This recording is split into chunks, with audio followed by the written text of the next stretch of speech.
So Citizenship Act 1955. So Citizenship Act ஏன் வந்துச்சு? 1950க்கு அப்புறம் குடியுரிமை சார்ந்த சிட்டிசன்ஷிப் ரிலேட்டட் எல்லா பவர்ஸும் given to Parliament of India. கரெக்டா? ஸோ பாராளுமன்றத்துக்கு கொடுக்கப்பட்டதுனால பாராளுமன்றம் நிறைவேற்றினது தான் சிட்டிசன்ஷிப் ஆக்ட் 1955. ஸோ எப்போ இருந்து கரெக்டாக எக்ஸாக்ட் டேட்னா 26th January 1950 இருந்து எல்லா பவர்ஸும் comes to parliament of India. கரெக்டா 26 January 1950 இருந்து. அப்ப இந்த சிட்டிசன்ஷிப் ஆக்ட் 1955 படி என்னென்னலாம் ரைட்ஸ் அப்படின்னா, யாருக்கு குடியுரிமை கொடுக்கணும், who can be administrate citizenship, from whom we can withdraw citizenship, அது இந்த சட்டம் தான் சொல்லும். சட்டப்படி தான் யாருக்காவது இனிமேல் குடியுரிமை கொடுக்க முடியும், அதை நம்ம எடுத்துக்கவும் முடியும். Point number 1. அதுக்கு தானே இது 1950 நம்ம 4 கேசஸ்லாம் பார்த்தோம். டிஃபால்ட்டா அந்த இடத்துல இருந்தவங்க, வந்தவங்க, போனவங்க எல்லாத்துக்கும் கொடுக்கணும்னு. அதை தாண்டி இனிமேல் சப்சிக்வெண்ட் ஸ்டேஜஸ்ல யாருக்கு சிட்டிசன்ஷிப் கொடுக்கணும், யார் எலிஜிபிள் பர்சன் அப்படின்னு பார்லிமெண்ட் தான் டிசைட் பண்ணும். ஓகே, பார்லிமெண்ட் அப்படிங்கிறது under the ministry of home affairs. Okay fine, right down. இந்த சிட்டிசன்ஷிப் ஆக்ட் 1955லே வந்து இல்லீகல் இமிகிரன்ஸ் அவங்களுக்கு நோ சிட்டிசன்ஷிப் அப்படின்னு சொல்றோம். இல்லீகல் இமிகிரன்ஸ் அப்படின்னா சட்டத்துக்கு விரோதமாக புலம்பெயர்ந்து வந்தவங்க, இடமாற்றத்தினால வந்தவங்க, ஆனா சட்டத்துக்கு விரோதமா இல்லீகல் மைக்ரன்ஸ். அப்ப இல்லீகல் மைக்ரண்ட் இஸ் a சிட்டிசனா ஏலியனா? Naturally is a foreigner, Indian கிடையாது. Okay, so an illegal immigrant அப்படிங்கிறது ஒரு வெளிநாட்டவர். ஓகே, இல்லீகல் மைக்ரன்ஸுக்கு சிட்டிசன்ஷிப் கிடையாது சிட்டிசன்ஷிப் ஆக்ட் படி. அவங்க எப்படி இல்லீகல் ஆகுறாங்க அப்படின்னா, ஆன் ஒன் சிம்பிள் கான்டெக்ஸ்ட்டுங்க. ஒன்று ப்ராப்பர் விசா பாஸ்போர்ட் இல்லாம இந்தியாக்குள்ள வந்திருக்கணும், இல்ல ப்ராப்பர் விசா பாஸ்போர்ட்டோட இந்தியாக்குள்ள வந்து அந்த பாஸ்போர்ட் விசா எக்ஸ்பயர் ஆயிருக்கணும். அந்த கால அவகாசத்துக்கு மேலேயும் இருந்தா அவங்க இல்லீகலா மாறிடுவாங்க. ஸோ சிட்டிசன்ஷிப் ஆக்ட் 1955 என்ன சொல்லுது? இல்லீகல் இமிகிரன்ஸுக்கு நோ சிட்டிசன்ஷிப் அப்படின்னு சொல்லுது. ஓகே, ஸோ எங்க எது வரைக்கும் அப்படிங்கிறது வந்து ஆர்டிகல் 5 to 11 வரைக்கும் இருக்கிற சிட்டிசன்ஷிப் ரூல்ஸ் தாண்டி any rules given by parliament சிட்டிசன்ஷிப்க்கு பொருந்தும். ரொம்ப சிம்பிளா சொல்லிட்டாங்க. ஆர்டிகல் 5 to 11 தாண்டி any rules or act given by parliament of India எதுக்கு பொருந்தும்? சிட்டிசன்ஷிப்புக்கு பொருந்தும். Clear? Okay, so citizenship act 1955 படி 5 ways to acquire citizenship, 5 வழியில சிட்டிசன்ஷிப் வாங்கலாம். ஸோ சிட்டிசன்ஷிப் ஆக்ட் 1955 படி 5 ways to acquire citizenship, 5 வழியில குடியுரிமை பெறலாம். அண்ட் 3 வழியில யூ கேன் லூஸ் சிட்டிசன்ஷிப். உங்க குடியுரிமை இழக்கிறதுக்கான 3 வழிகள் என்ன அப்படின்னு சொல்லிடுது. சிட்டிசன்ஷிப் ஆக்ட் 1955 படி 5 வழியில 5 ways to குடியுரிமை பெறக்கும், 3 வழியில குடியுரிமை இழக்கிறக்கும். First 5 ways to acquire citizenship எழுதலாம் ஒன் பை ஒன். தமிழ் இங்கிலீஷ்ல ரெண்டுலயுமே சொல்றேன், அப்படியே எழுதிக்கோங்க. ஃபர்ஸ்ட் பை பர்த், பிறப்பால். பை பர்த், பிறப்பால். பிறப்பால் குடியுரிமை பெறலாம். நம்ம எல்லாம் அப்படிதானே, 1955க்கு அப்புறம் தான் நம்ம பிறந்திருக்கோம்.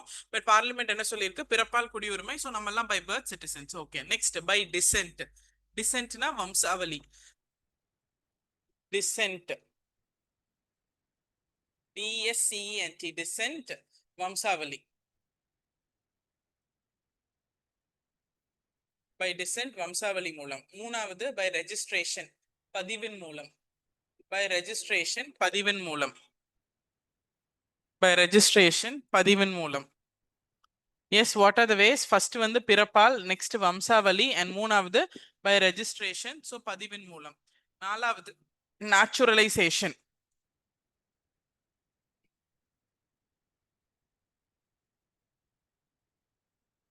நேச்சுரலைசேஷன் தமிழ்ல இயற்கை மயமாக்கல் மூலம். இயற்கை மயமாக்கல்,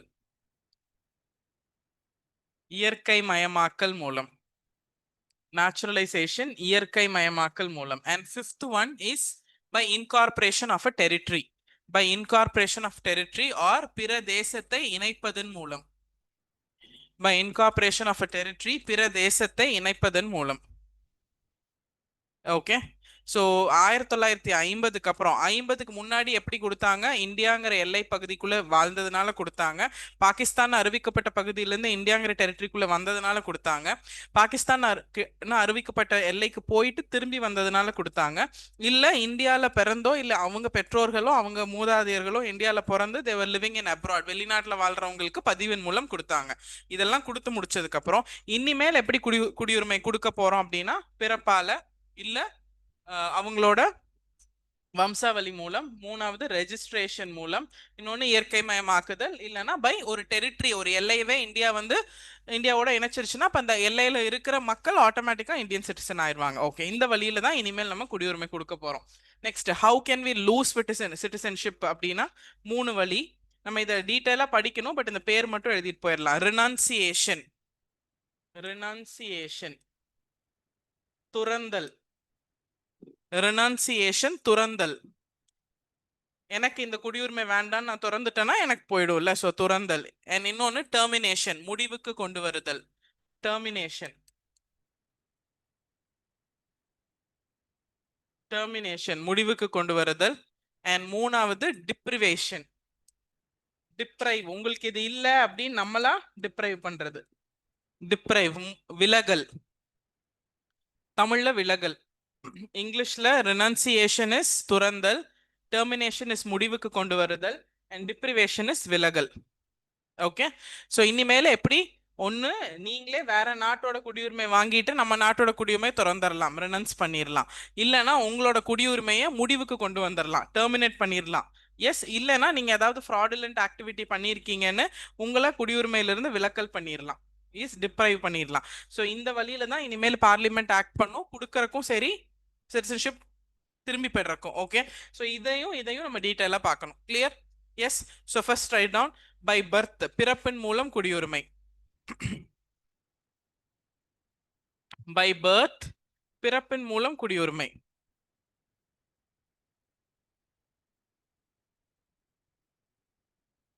ஸோ எந்த ஆக்ட் சொல்லுதுங்க பை பிறப்பின் மூலம் குடியுரிமைன்னு? எந்த ஆக்ட் சொல்லுது? Citizenship Act 1955. Citizenship Act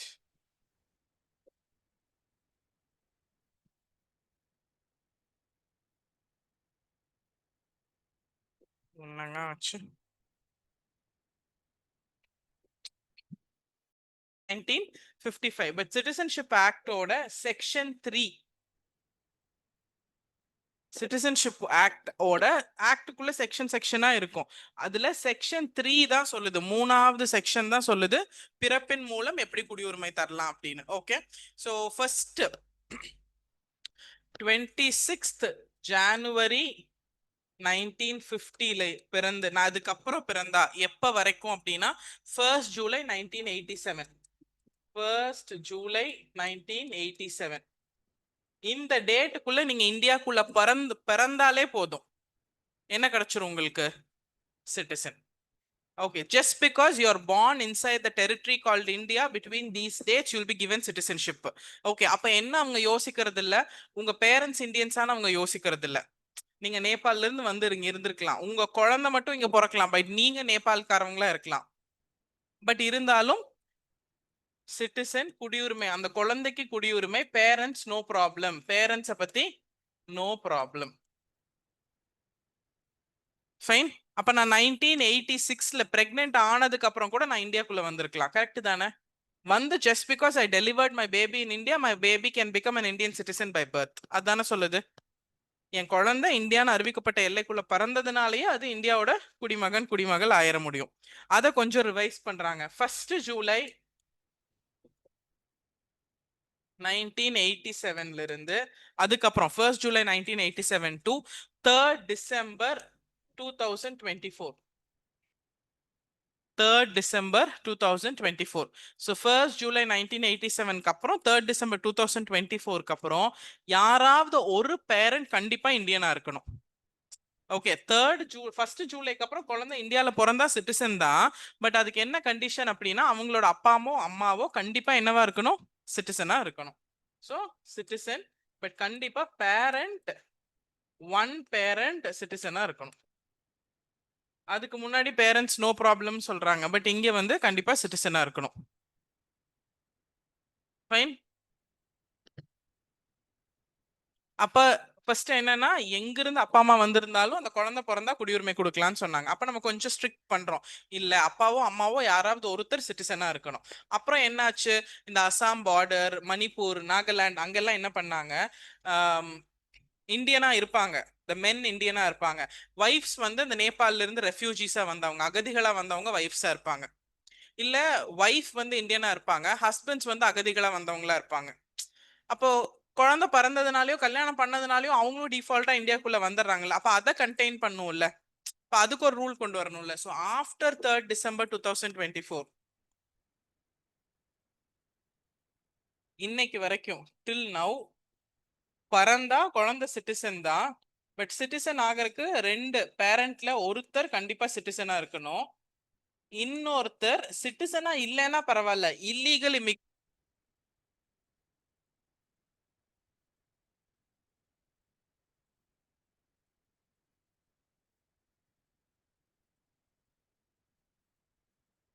ma'am mute ஆயிடுச்சு மேம்.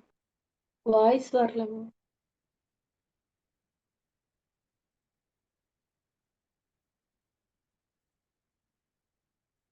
Yes, okay. ஸோ ஒரு பேரண்ட் கண்டிப்பா சிட்டிசனா இருக்கணும், இன்னொருத்தவங்க சிட்டிசனா இல்லைனாலும் பரவாயில்ல, அவங்க வெளிநாட்டவரா இருக்கலாம், பட் இல்லீகலா இந்தியாக்குள்ள வந்தவங்களா இருக்கக்கூடாது.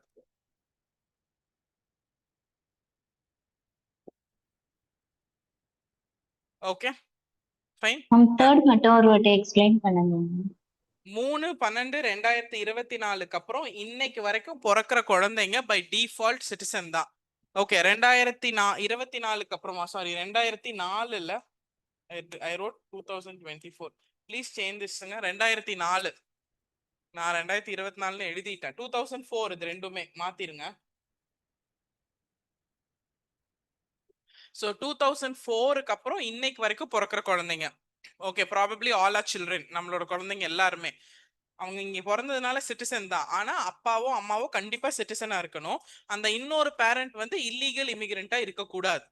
அப்படின்னா என்ன, புலம்பெயர்ந்து வந்தவங்க தான், ஆனா சட்டத்துக்கு விரோதமா புலம்பெயர்ந்து வந்தவங்களா இருக்கக்கூடாது. புலம்பெயர்ந்து வந்தவங்கன்னா we accept, but not illegal immigrant. Okay இதுல என்ன ஒரு எக்ஸெப்ஷன் அப்படின்னா, பார்ன் இன் இந்தியா சிட்டிசன் அப்படின்னு நம்ம சொல்றோம்ல, நிறைய ஐஎஃப்எஸ் ஆஃபீஸர்ஸ் இருக்காங்க இந்தியால. they belong to different countries. IFS ஆஃபீஸர்ஸ்னா தெரியும்ல, ஃபாரின் சர்வீஸ் பண்றவங்க. ஸோ எல்லா நாட்டோட எம்பசியும் இந்தியாவில் இருக்குதானே.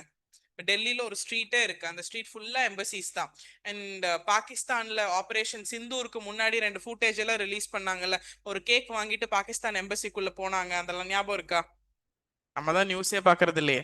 எஸ் அதெல்லாம் ஸோ நிறைய எம்பசிஸ் இருக்கு. அப்ப என்னன்னா, அப்ப அந்த எம்பசில இருக்கவங்க அந்த ஃபாரின் நேஷனலா இருப்பாங்கல்ல, அவங்களுக்கு இங்க வந்து குழந்தை பிறந்தா இந்தியன் சிட்டிசன் ஆகுமா? ஆகுமா ஆகாதா? ஆகாது. No. Okay just because they're all foreign nationals, வேற நாட்டோட சிட்டிசன்ஸ் தான், பட் அவங்க இங்க இருக்கும்போது அவங்களுக்கு இங்க குழந்தை பிறக்கறனால பை பர்த் அவங்க வாங்க முடியாது. ஓகே இதுல இன்னொரு கண்டிஷன் இருக்குல்ல, இப்போ ஒரு அம்மா வந்து அப்பாவும் அம்மாவும் வந்து சிட்டிசன், இன்னொருத்தர் இல்லீகல் இமிகிரண்டா இருக்க கூடாது, கரெக்டா? அப்பதான் அந்த குழந்தைக்கு பிறப்பின் மூலம் குடியுரிமை கிடைக்கும். சப்போஸ் அவங்க இல்லீகல் இமிகிரண்டா இருந்தா,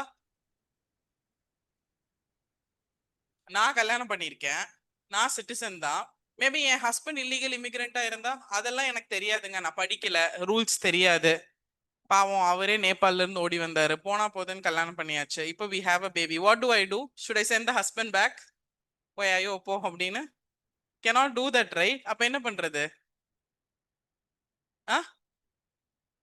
அப்ப வேற மெத்தட்ல அந்த குழந்தை குடியுரிமை வாங்கலாம். அப்ப அந்த இல்லீகல் இமிகிரண்ட் முதல்ல சிட்டிசனா ரெஜிஸ்டர் பண்ணும். அப்ப 7 வருஷம் இருந்துட்டு இந்தியனை கல்யாணம் பண்ணதுனால ரெஜிஸ்ட்ரேஷன் மூலமா அவங்க சிட்டிசன் ஆயிருவாங்க. அப்ப நார்மலா அந்த குழந்தை பதிவின் மூலம் சிட்டிசன்ஷிப் கிடைக்கும். கிடைக்கவே கிடைக்காதுன்னு கிடையாது, பதிவின் மூலம் வாங்கிக்கலாம், பை பர்த் கிடைக்காது. புரிஞ்சிருச்சுங்களா? எஸ். ஸோ சிட்டிசன்ஷிப் வந்து பை பர்த் கொடுக்குறாங்கன்னா பை பர்த் இந்த 3 கண்டிஷன் தான். ஓகே ஃபர்ஸ்ட் எப்படி இருந்துச்சு, குழந்தை பிறந்திருந்தாலே கொடுத்துருவாங்க, அம்மா அப்பா கவலை இல்லை. அதுக்கப்புறம் 2 பேர்ல கண்டிப்பா ஒருத்தர் சிட்டிசனா இருக்கணும். அதுக்கப்புறம் இப்ப எப்படின்னா ஒருத்தர் சிட்டிசனா இருக்கணும், இன்னொருத்தர் கண்டிப்பா இல்லீகல் இமிகிரண்டா இருக்கக்கூடாது, சட்டத்துக்கு விரோதமா புலம்பெயர்ந்து வந்தவங்களா இருக்கக்கூடாது. அப்படி இருக்கிற பட்சத்துல நம்ம அவாய்ட் பண்ண முடியாது. ஆனா பிறப்பின் மூலம் குடியுரிமை கிடைக்காது. அந்த இல்லீகல் இமிகிரண்ட் ஃபர்ஸ்ட் லீகல் இமிகிரண்டா மாறணும். அதுக்கப்புறம் அவங்க ரெஜிஸ்டர் பண்ணி சிட்டிசன்ஷிப் வாங்கணும். அதுக்கப்புறம் அந்த குழந்தைய ரெஜிஸ்டர் பண்ணி வேணா சிட்டிசன்ஷிப் வாங்கிக்கலாமே தவிர நாட் பை பர்த். ஓகே, இதுல எக்ஸெப்ஷன் என்னன்னா ஃபாரின் நேஷனல்ஸ்க்கு, ஃபாரின் டிப்ளமேட்ஸ்க்கு எல்லாம் பிறக்கிற குழந்தை இந்தியால பிறந்தாலும் அவங்க நாட் இந்தியன் சிட்டிசன்ஸ். ஓகே, இப்ப ஏலியன்ஸ் இருக்காங்கல்ல, அவங்களும் பை பர்த் கிடையாது. ஏன்னா யாரா ஒருத்தர் சிட்டிசனா இருக்கணும்ல, அவங்களே ஏலியன். அப்ப அந்த குழந்தை பை பர்த் ஆகாது. கிளியரா? ஃபர்ஸ்ட் கேட்டகரி புரிஞ்சிருச்சா? பிறப்பின் மூலம் குடியுரிமைனா இப்ப இதுதான் நம்ம யூஸ் பண்ணிட்டு இருக்கோம். அப்ப எப்படி நம்ம வீட்டுல எல்லாம் குழந்தை பிறந்தா ஈஸியா நம்ம முடிச்சிடறோம்னா, இப்ப நம்ம 2 பேருமே சிட்டிசன், அதனால நமக்கு பெருசா தெரியல. இந்த இஷ்யூ எங்க ரொம்ப கிளியர்லி செக்னா நார்த் ஈஸ்டர்ன் ஸ்டேட்ஸ்ல, எல்லை பகுதிகள்ல எல்லாம் ரொம்ப ஸ்ட்ரிக்டா பாப்பாங்க. 2 பேரும் யாருன்னு பாப்பாங்க, பேரண்ட்ஸ் யாருன்னு பாப்பாங்க. Fine, okay, done. நெக்ஸ்ட், இப்போ இந்த சேஞ்சஸ் வந்துகிட்டே இருக்கு இல்லைங்களா? 1915ல இருந்து ஜூலை 1987 வரைக்கும் இப்படி கொடுத்தோம், அதுக்கப்புறம் இப்படி கொடுக்குறோம் அப்படின்னு. இந்த சேஞ்சஸ் தான் இந்த சிட்டிசன்ஷிப் ஆக்ட்ல அமெண்ட்மெண்ட்ஸா பண்ணி நம்ம சேஞ்ச் பண்ணிட்டு இருக்கோம். ஃபர்ஸ்ட் 1987 வரைக்கும் அப்படி கொடுப்போம். அப்புறம் இது எந்த சட்டத்தின் படி கொடுக்குறோம்?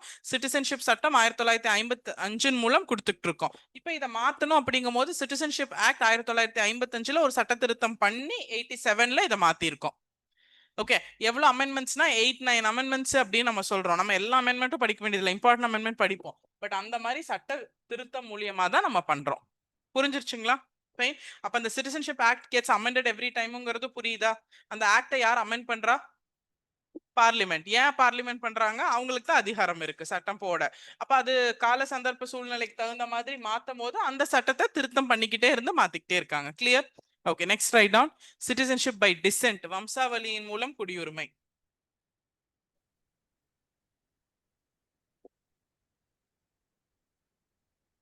இது செக்ஷன் 4 ஆஃப் சிட்டிசன்ஷிப் ஆக்ட்ல பேசப்படுது. செக்ஷன் 4 எந்த பிரிவுலனா செக்ஷன் 4 ஆஃப் சிட்டிசன்ஷிப் ஆக்ட் 1955ல பேசப்படுது. அப்போ பை டிசென்ட் அப்படின்னாலே வம்சாவளியின் மூலமா நான் குடியுரிமை பெறேன். அப்ப கிளியரா நம்ம ஒண்ணு என்ன அதுல இருந்து கண்டுபிடிக்கலாம்? அவங்க இந்தியால பிறக்கலன்னு கண்டுபிடிக்கலாமா? இந்தியால பிறந்தாதான் அந்த குழந்தை பிறப்பின் வழியிலே குடியுரிமை வாங்கிக்கும்ல. இப்ப என்னோட அக்கா பையன் யுஎஸ்ல பிறக்கிறான், அவனுக்கு இந்தியன் சிட்டிசன்ஷிப் வேணும். ஆனா அவன் இந்தியால பிறக்கல. சப்போஸ் என் பையன் இந்தியால பிறந்த மாதிரி அவனும் என் அக்கா பையனும் இந்தியால பிறந்திருந்தானா அவனுக்கு இது தேவையே இல்லை. பட் அவன் அங்க பிறந்திருக்கான், அவங்க ஏதோ ஒர்க் ஆன்சைட் போயிருக்காங்க, ஒர்க்குக்காக அங்க இருக்காங்க. அப்ப குழந்தை பிறந்ததுனால நம்ம அங்க இருக்கிற ஒரு பிறந்த குழந்தைக்கு குடியுரிமை வாங்கணும்னா அந்த குழந்தைக்கு எப்படி குடியுரிமை வாங்க முடியும்? வம்சாவளி. அவங்க பேரண்ட்ஸ் இந்தியன்ஸ். எஸ், அதை வச்சு அவங்க வம்சாவளியின் மூலம் பதிவு செஞ்சு வாங்கிக்கலாம். எங்க பதிவு செய்யணும்? அந்த நாட்டுல இருக்கிற இந்தியன் எம்பசி. கரெக்ட் தானே? அந்த கேட்டகரி தான் இது. So write down. 26 ஜனவரி 1950 இருந்து 10 டிசம்பர் 1992 வரைக்கும்.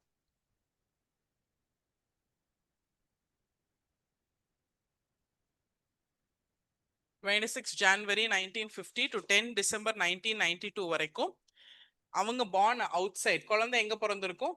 born outside எங்க? ஹாஸ்பிட்டலுக்கு வெளியவா? இந்தியாவுக்கு வெளியே. born outside India. அண்ட் அப்ப அந்த குழந்தைக்கு சிட்டிசன்ஷிப் கொடுக்கணும்னா என்ன கண்டிஷன்? ஃபாதர் சிட்டிசனா இருக்கணும். ஃபாதர் சிட்டிசனா இருக்கணும். born outside ஹாஸ்பிட்டல்ஸ் இன்னைக்கு லீகலா? அப்போ அது பேர் என்ன? இன்ஸ்டிடியூஷனல் டெலிவரிஸ் மட்டும்தான் அக்செப்டட். இந்த யூடியூப்பை பார்த்து வீட்லயே குழந்தை பிறக்குது, அதெல்லாம் born outside hospital தான். இன்ஸ்டிடியூஷனல் டெலிவரிஸ்னா ப்ராப்பர் இன்ஸ்டிடியூஷன்ல போய் தான் டெலிவரி பார்க்கணும். நான் இன்ஸ்டிடியூஷனல் டெலிவரிஸ் வந்து இல்லீகல், இட்ஸ் அன் ஆஃபென்ஸ். அதனால தான் நிறைய பிரைமரி ஹெல்த் சென்டர்ஸ்ல டெலிவரிஸ்க்கெல்லாம் எக்ஸ்ட்ரா ஃபெசிலிட்டிஸ் இப்போ கொண்டு வந்துட்டு இருக்காங்க. கிராமப்புறத்துல யாரும் கேஎம்சிஹெச் பிஎஸ்ஜின்னு வரமாட்டாங்கல்ல. அப்ப அவங்க ஊர்ல ஆரம்ப சுகாதார மையத்துல மகப்பேறு பார்க்கறக்கான மருத்துவர்களை அனுமதிக்கிறதுக்கான காரணம் என்ன? அங்க எந்த தப்பும் நடந்துடக்கூடாது, வீட்லயே ஒரு குழந்தை பிரசவம் ஆயிடக்கூடாது. இப்போ இன்ஸ்டிடியூஷனல் டெலிவரிஸை ப்ரமோட் பண்றது இன்னைக்கு கவர்மெண்டோட முக்கியமான ஒரு டார்கெட். உங்க யூனிட் 9ல ஹெல்த்னு ஒரு செக்ஷன் இருக்குல்ல, அதுல படிப்பீங்க இன்ஸ்டிடியூஷனல் டெலிவரிஸை ப்ரமோட் பண்ணும், எத்தனை சதவீதம் இந்தியால இன்ஸ்டிடியூஷனல் டெலிவரிஸ் ஜாஸ்தியா இருக்கு அப்படின்னு. Okay fine. ஸோ அந்த மாதிரி ஒரு குழந்தை born outside இந்தியானா அந்த சிட்டிசன், அந்த குழந்தை சிட்டிசன் எஸ், பட் ஃபாதர் சிட்டிசனா இருக்கணும். இதுவே 10th December 1992 இருந்து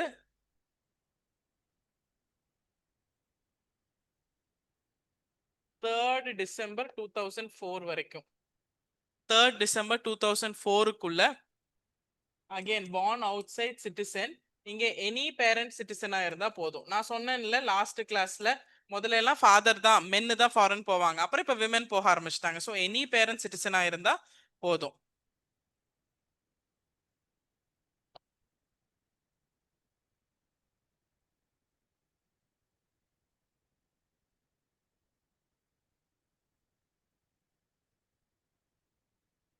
ஓகே, நெக்ஸ்ட் 3rd December 2024ல இப்ப இருந்து டில் நவ் வரைக்கும் born outside எனி பேரண்ட் சிட்டிசனா இருந்தா போதும். அண்ட் அந்த குழந்தையோட சைல்டோட 1 year பர்த்டேட்டுக்குள்ள, 1 yearனா ஃபர்ஸ்ட் பர்த்டேக்குள்ள இந்தியன் கன்சுலேட்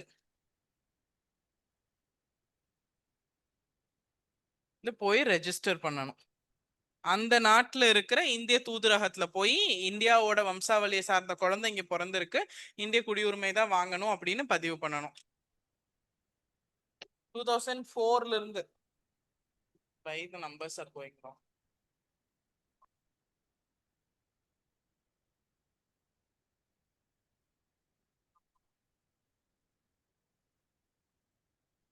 தெரியல. சரி, அந்த நான் cross இந்தியன் check கான்சுலேட்ல அவங்க ரெஜிஸ்டர் பண்ணல அப்படின்னா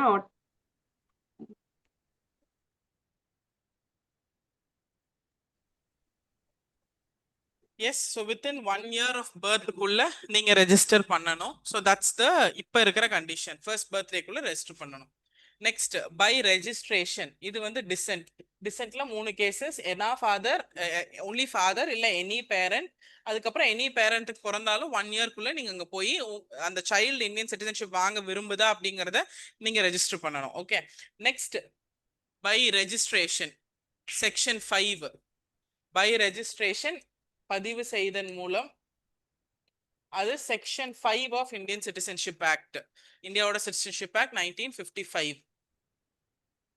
அப்ப ரெஜிஸ்டர் பண்ணணும்னா அவங்க இந்தியன் லைக் இந்திய ஆரிஜின் இருக்கணும்ல, இந்திய வம்சாவளியை சேர்ந்தவங்களா இருக்கணும், பீப்புள் ஆஃப் இந்தியன் ஆரிஜினா இருக்கணும். கரெக்டா? யார் வேணா போய் ரெஜிஸ்டர் பண்ண முடியாதுல்ல. இப்போ ஒண்ணு அங்கே பிறந்திருந்தா சிட்டிசன், இல்ல இந்திய வம்சாவளியோட யாராவதோட குழந்தை வெளிநாட்டுல பிறந்தா ஓகே. ரெண்டுமே இல்ல, ஆனா இந்தியன் ஆரிஜின் இருக்கும், 10 தலைமுறைக்கு முன்னாடி நான் இந்தியாவை சேர்ந்தவன். அந்த ரெண்டு டிஃபரன்ஸ் புரியுதா? வம்சாவளினா தொடர்ந்து வந்துட்டு இருக்கிறது, பட் எனக்கு ஒரு இந்தியன் ஆரிஜின் இருக்கு. You remember when we had one vice president, Kamala Harris of US. அவங்களுக்கும் இந்தியாவுக்கும் இம்மீடியட் கனெக்ஷன் எதுவுமே இல்லை. அவங்களோட grand parents somebody had Indian origin. ஞாபகம் இருக்கா? அதுக்கு உடனே இந்திய வம்சாவளியை சார்ந்தவர் யூஎஸோட துணை குடியரசுத் தலைவராய், அந்த அம்மாக்கு மட்டும் அதெல்லாம் தெரிஞ்சிருச்சுன்னு வச்சுக்கோங்க, அவ்வளவுதான். She had no direct connection. அவங்க பை டிசென்ட் கிடையாது, பை பர்த் கிடையாது, பட் அவங்களோட somebody was connected with Indian origin. நீங்க போய் அந்த ஸ்டோரி பாத்தீங்கன்னா அவங்களோட கிராண்ட் மதரோட சித்தி somebody was an இந்தியன். அவ்வளவுதான், ரொம்ப மினிமல் கனெக்ட் தான். அப்ப புரியுதுங்களா? ஆனா அவங்க இந்தியன் ஆரிஜினுக்கு ஏதோ கனெக்ஷன் இருக்குல்ல.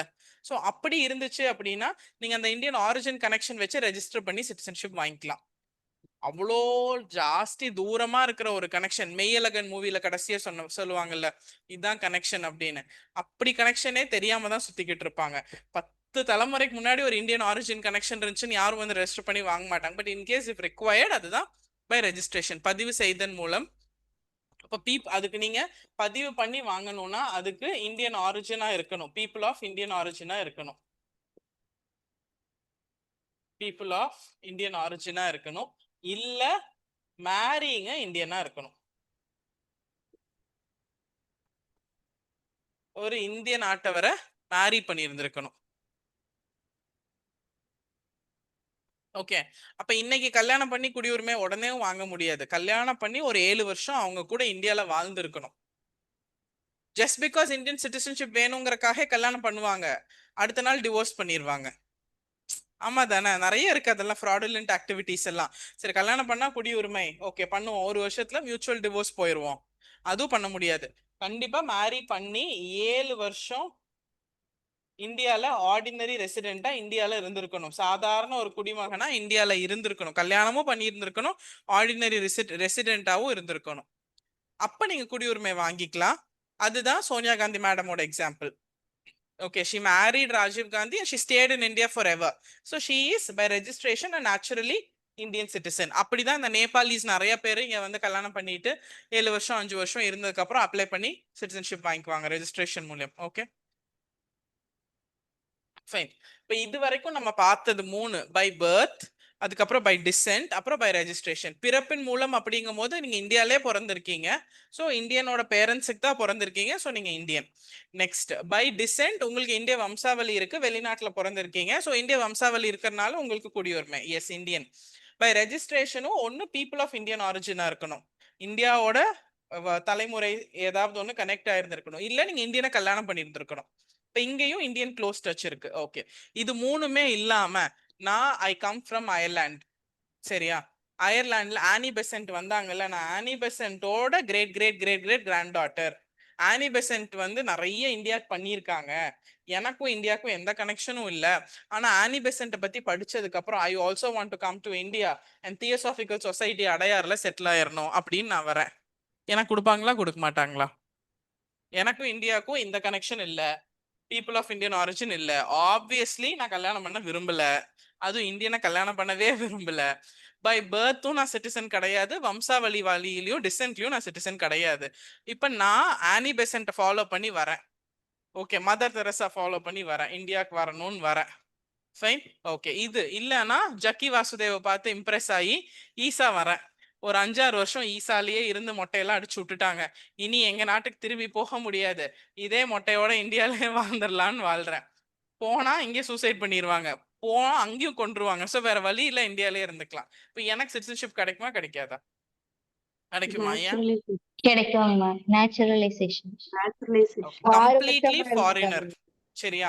எந்த தொடர்பும் இந்தியாவுக்கு இல்ல, கல்யாணம் பண்ணிக்கல, இந்தியன் ஆரிஜின் கிடையாது, வம்சாவளியும் கிடையாது, பிறப்பும் கிடையாது, எந்த கண்டிஷனுமே இல்லாம டிஃபால்ட்டா நீங்க ஒரு ஃபாரினர் இந்தியன் ஆகணும்னா அதுதான் நேச்சுரலைசேஷன், இயற்கை மயமாக்கல் மூலம் குடியுரிமை. அவ்வளவு கஷ்டப்பட்டுலாம் எதுக்கு வாங்கணும்?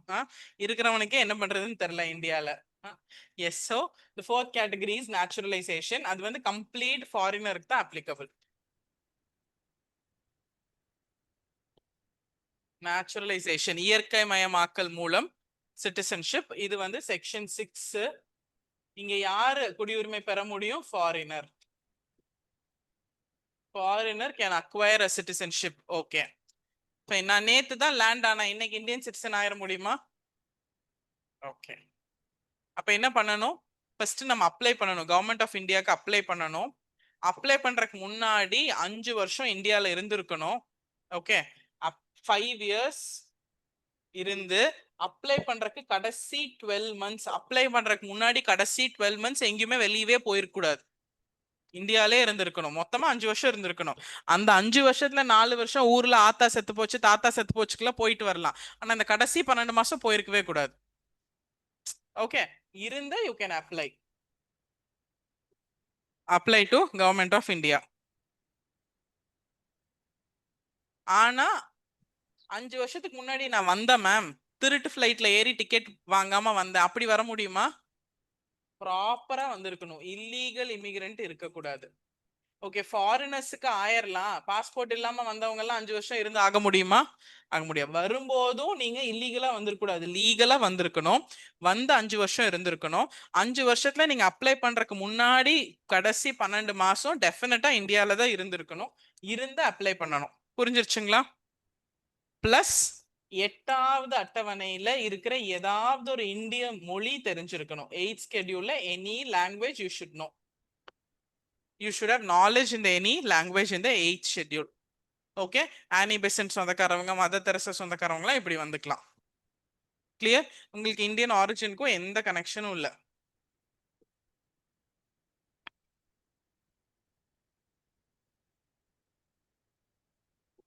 ஃபைன். இது முதல்ல எவ்வளவு இருந்துச்சு அப்படின்னா, இந்த 5 வருஷங்கிறது 14 வருஷமா இருந்துச்சு.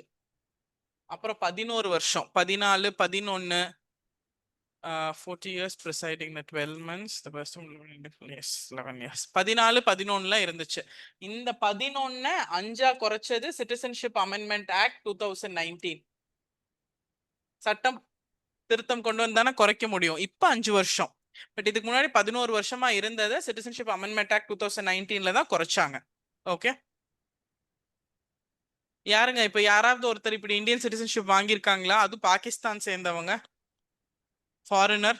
எல்லா நாட்டில இருந்து வாங்குவாங்க, அது அதிசயம் கிடையாது. But any Pakistani who has got Indian citizenship through naturalization, பாகிஸ்தானை சார்ந்த யாராவது இயற்கை மயமாக்கல் மூலம் குடியுரிமை பெற்றிருக்காங்களா?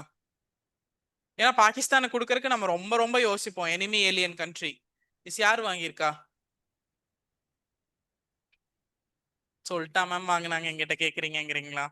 உங்ககிட்ட சொல்லிட்டு வாங்க மாட்டாங்க, நம்ம தான் தெரிஞ்சுக்கணும். எஸ்,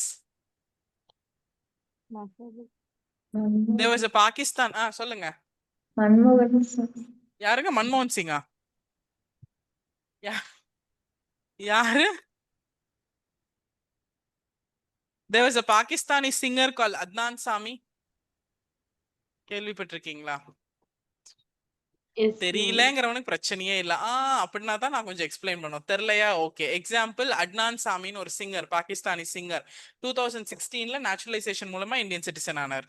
அது பாகிஸ்தானை சேர்ந்தவர். கேட்கலாம், பாகிஸ்தான்ல ரொம்ப பிரச்சனை தானே, ஆனா கேட்கலாம் தானே. Fine, okay. Right down example, Adnan Sami, ADNAN, Adnan SAMI சாமி, அட்னான் சாமி. அட்னான் சாமி a பாகிஸ்தானி சிங்கர், நேச்சுரலைசேஷன் மூலமா 2016ல இந்தியன் சிட்டிசன் ஆனாங்க. சோனியா காந்தி மேடம் நேச்சுரலைசேஷன் மூலியமா ஆகணுமா? ஏன்னா அவங்க தான் கல்யாணம் பண்ணிட்டாங்களே, நாட் ரிக்வயர்ட். பட் கல்யாணம் ஆகாம அப்படின்னா naturalisation. Fine, okay. Yes, Adnan Sami Pakistani singer.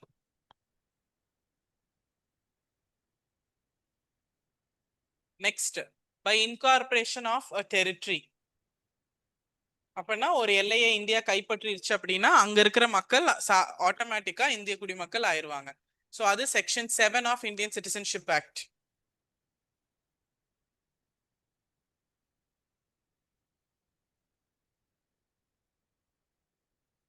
இதுக்கு என்ன எக்ஸாம்பிளுங்க? Sikkim. Sikkim by incorporation of a territory. So Ma'am, section Pondicherry. 7ல பாண்டிச்சேரி. பாண்டிச்சேரி எங்க? அது இந்தியா தானே, அது ஆல்ரெடி தான் நம்ம பேசியிருக்கோமே. Pondicherry okay, India, okay. French கிட்ட இருந்து Okay, நம்ம ma'am. வாங்கணும். Okay, Pondicherry is actually belongs to India. Goa இந்தியாவோடது, அவன் கொடுக்காம வச்சிருந்தா நம்ம புடுங்கணும், அவ்வளவுதான். Sikkim not belongs to India, but we என்னது அவங்க விருப்பப்பட்டதுனால சேர்த்துக்கிட்டோம். கரெக்டா? அதுதான் நமக்கு தெரியும்ல, இணை மாநிலம், அசோசியேட் ஸ்டேட்டா வந்துச்சு 34th கான்ஸ்டிடியூஷனல் அமெண்ட்மெண்ட் ஆக்ட். அப்புறம் 35th கான்ஸ்டிடியூஷனல் அமெண்ட்மெண்ட் ஆக்ட் 1975 36 35 36 கரெக்டா? இன்கார்பரேஷன் இணை மாநிலமா, அதுக்கப்புறம் முழு மாநில அந்தஸ்து. அதனாலதான் நமக்கு அமெண்ட்மெண்ட் வேற. ஓகே, ஸோ அதுக்கு example Sikkim. So India, government of India ஏதாவது எல்லையை கைப்பற்றினா அந்த கவர்மெண்ட் ஆஃப் இந்தியா அந்த எல்லையை கைப்பற்றதுனால அந்த எல்லையில இருக்கிற எல்லா மக்களும் ஆட்டோமேட்டிக்கா இந்திய குடிமக்கள் அப்படிங்கிற அந்தஸ்துக்கு உயர்த்தப்படுவாங்க. கிளியர்? ஓகே, அப்ப இவங்கெல்லாம் இந்தியன் சிட்டிசன் அப்படின்னு எப்படி நமக்கு தெரிய வரும்? இப்ப சிட்டிசன்ஷிப்க்கு நமக்கு கார்டு கிடையாது. ஃபைன், ஆதார் கார்டு இருக்கு, ரேஷன் கார்டு இருக்கு, ஓட்டர் ஐடி கார்டு இருக்கு, லைசன்ஸ் இருக்கு. இப்போ இதுதான் இந்த பகுதியை வந்து நான் இந்தியாக்குள்ள இணைக்கிறேன். Fine, okay. சப்போஸ் சிட்டிசன்ஷிப் கார்டுன்னு இருந்துச்சுன்னா இவங்க கையில ஒன்று கொடுத்துடலாம். நம்ம கிட்ட கார்டு இல்லையே, அப்புறம் இவங்கெல்லாம் இந்தியன் சிட்டிசன். இன்னைக்கு தான் இணைச்சேன், ஸோ இன்னையில இருந்து இவங்கெல்லாம் இந்தியன் சிட்டிசன் அப்படின்னு நமக்கு எப்படி தெரியும்?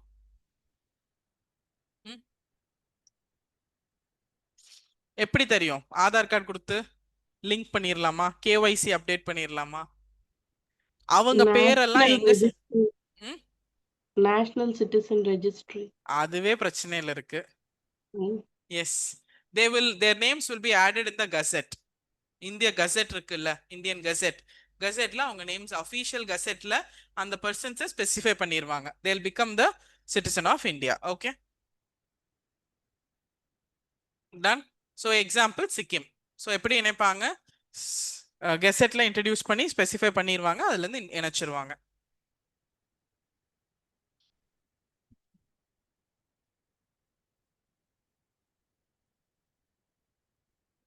நெக்ஸ்ட் முடிஞ்சிருச்சா? 1955 குடியுரிமை சட்டம் சிட்டிசன்ஷிப் ஆக்ட் 1955 படி வாட் ஆர் த 5 வேஸ்? ஒன்னு பிறப்பு, ஒன்னு வம்சாவளி, இன்னொன்னு பதிவு செய்தன் மூலம், இயற்கை மயமாக்கல், எல்லை கைப்பற்றினது மூலம். ஓகே, எல்லை கைப்பற்றினாலோ இல்ல இயற்கை மயமாக்குதல் மூலமோ, இது ரெண்டும் வந்து கம்ப்ளீட்டா ஃபாரினர்ஸ். ஓகே, பாக்கி மூணும் இந்தியன் ஆரிஜின், இந்தியாவோட கனெக்ஷன் இருந்தா மட்டும்தான் பண்ண முடியும். கிளியருங்களா? ஃபைன். அந்த செக்ஷன்ஸ் எல்லாம் இப்ப புதுசா கொஸ்டின் கேட்டுட்டு இருக்காங்க. எந்த section of citizenship act talks about naturalization? அதனால தான் அந்த செக்ஷன் ஆட் பண்ணியிருக்கோம். Clear? Okay, next 3 ways of losing citizenship. குடியுரிமையை வந்து இழக்கறக்கான 3 வகைகள். ஒன்னு ரினன்சியேஷன், இன்னொன்னு டெர்மினேஷன், இன்னொன்னு டிப்ரிவேஷன். எழுதியிருக்கமா? துறந்தல், முடிவுக்கு வருதல், விலகல். Okay, first we will talk about renunciation.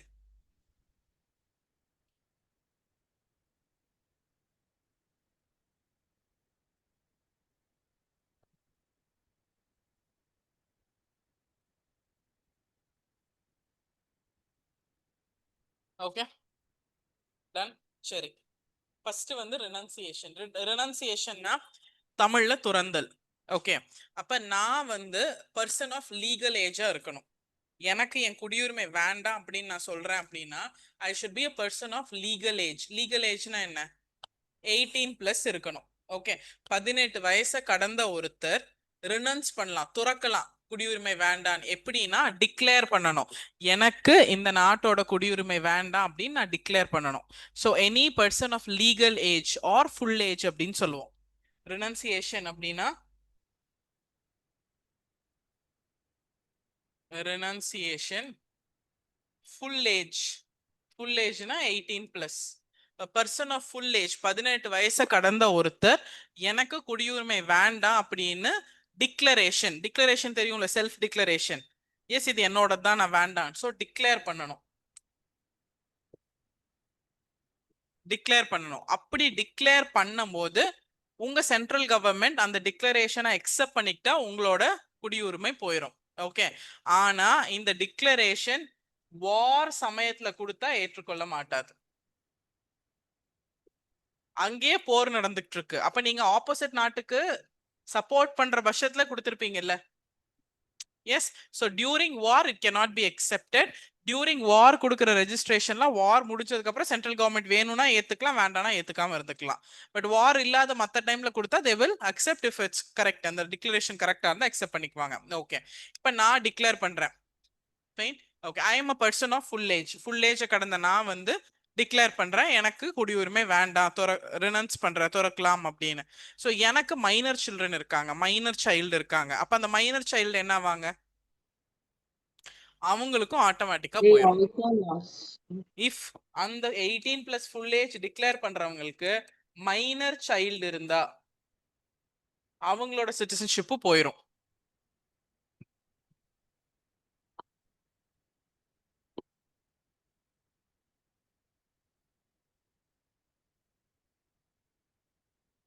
Clear? புரிஞ்சிருச்சா? So ரெனன்சியேஷனா நீங்களே முன் வந்து உங்க குடியுரிமை வேண்டான்னு டிக்ளேர் பண்ணி சொல்றது தான். பட் டிக்ளேர் பண்றதுக்கு நீங்க ஃபுல் ஏஜா இருக்கணும். அது வார் டைம்ல டிக்ளேர் பண்ணக்கூடாது. எங்க டிக்ளேர் பண்ணணும்? சென்ட்ரல் கவர்மெண்ட் டிக்ளேர் பண்ணணும். நீங்க டிக்ளேர் பண்ணும்போது உங்களுக்கு மைனர் சைல்ட் சில்ட்ரன் இருந்தா அவங்களோட சிட்டிசன்ஷிப்பும் போயிடும். ஓகே, சும்மா ஒரு கேஸ் மாதிரி. இப்போ எங்க அப்பாவுக்கு சொத்து இருக்கு. Fine fine. நான் அந்த சொத்தை வித்துறேன். ஒரு சே ஃபார் 1 crore நான் வித்துறேன். ஃபைன். அது யாரோடது? என்னோடதா? If I earn I can sell. யாரும் எனக்கு கொஸ்டின் கேட்க முடியாது. நானே சம்பாரிச்சு நானே வித்துட்டேன்னா nobody can question me. the property belongs to my father. எங்க அப்பா எனக்கு கொடுத்தது, இல்ல எங்க அப்பாட்ட நான் புடுங்கினது ஏதோன்னு வச்சுக்கோங்க, அதை நான் வித்துறேன். என் பையன் இப்போ மைனர். ஃபைன். அவன் 18 வயசு கழிச்சு how dare you sell my தாத்தா சொத்துன்னு கேட்டா am I answerable or not answerable? Answerable. அப்போ என்ன பண்ணணும்? மைனர் ப்ராப்பர்ட்டிஸ் வந்து நீங்க சேல் பண்ணணும்னா மைனர் பேர்ல 18 வயசுக்கு அப்புறம் எடுக்கிற மாதிரி டெபாசிட் பண்ணணும் ஒரு ஷேரை. தெரியுமா? அது அந்த கண்டிஷன் தெரியுமா? இப்போ ஃபார் எக்ஸாம்பிள் 1 crore நான் விற்கிறேன் அப்படின்னா அதுல 1% லீகலா என்ன பெர்சென்ட்டோ அந்த ஷேரை நான் என் பையன் பேர்ல டெபாசிட் பண்ணணும். அப்பதான் ரெஜிஸ்டர் ஆகும் அந்த டாக்குமெண்ட்டே. அப்ப என்னன்னா 18 வயசு கழிச்சு அவன் வரும்போது அவங்க தாத்தா சொத்தோட ஒரு ஷேர் அவனுக்கு இருக்கு. ஏன்னா it actually belongs to them also, not just me அப்படிங்கிறது. நானே சம்பாதிச்சு நானே வித்தா நோ ப்ராப்ளம், கரெக்டா? அது ப்ராப்ளம் இல்லை. நான் தான் சம்பாதிச்சு நான் தான் வித்தேன். தாத்தா பாட்டியோட சொத்தெல்லாம் மைனர் கிராண்ட் சில்ட்ரன் மைனர் சில்ட்ரனுக்கு இருக்கு. ஃபைன். இந்த சிச்சுவேஷன்ல 18 வயசு கடந்தனா எனக்கு சிட்டிசன்ஷிப் வேண்டான்னு நான் ரெனன்ஸ் பண்ணிடுறேன். என் பையனுக்கு அறிவு இல்லை அது யோசிக்கிறதுக்கு. ஹீஸ் ஜஸ்ட் 3 இயர் 4 இயர்னு வச்சுக்கோங்க. அப்போ அவன் நாளைக்கு வந்து யோசிக்க மாட்டானா, நான் இந்தியால தான் இருக்கணும், நீ உனக்கு வேண்டாம்னு சொல்லிட்டு நீ யூஎஸ் போயிட்ட, but I want to come and live with relatives grand children grand பேரண்ட்ஸோட நான் வந்து இருக்கணும், அப்ப நீ எதுக்கு எனக்கு சிட்டிசன்ஷிப் வேண்டாம்னு எழுதி கொடுத்த அப்படின்னு பிரச்சனை ஆகுமா ஆகாதா? Yes no. அப்ப என்ன பண்ணலாம்னா, இந்த மைனர் சைல்டுக்கு இப்ப தெரியாததுனால நான் டிக்ளேர் பண்ணும்போது அவங்களுக்கும் சிட்டிசன்ஷிப் போயிடும். ஆனா இந்த மைனர் சைல்டு ஃபுல் ஏஜ் ஆவாங்கல்ல, மைனர் சைல்டு ஃபுல் ஏஜ் ஆவாங்க, அப்ப அவங்க மறுபடியும் சிட்டிசன்ஷிப் வாங்கிக்கலாம். எந்த மெத்தட்ல? ரெஜிஸ்ட்ரேஷன் இல்லைன்னா டிசென்ட். அவங்க அப்பா சிட்டிசனா இருந்தாருன்னா வம்சாவளி மூலம் வாங்கிக்கலாம். நான் தானே கொடுத்துருக்கேன். புரிஞ்சிருச்சுங்களா? So it's completely like connection தான். Okay.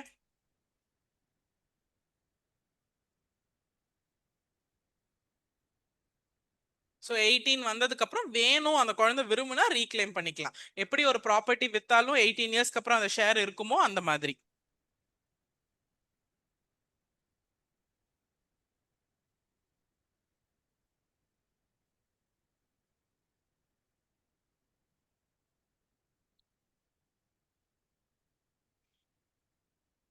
Clear? Yes. Next, termination of citizenship. Next, termination of citizenship.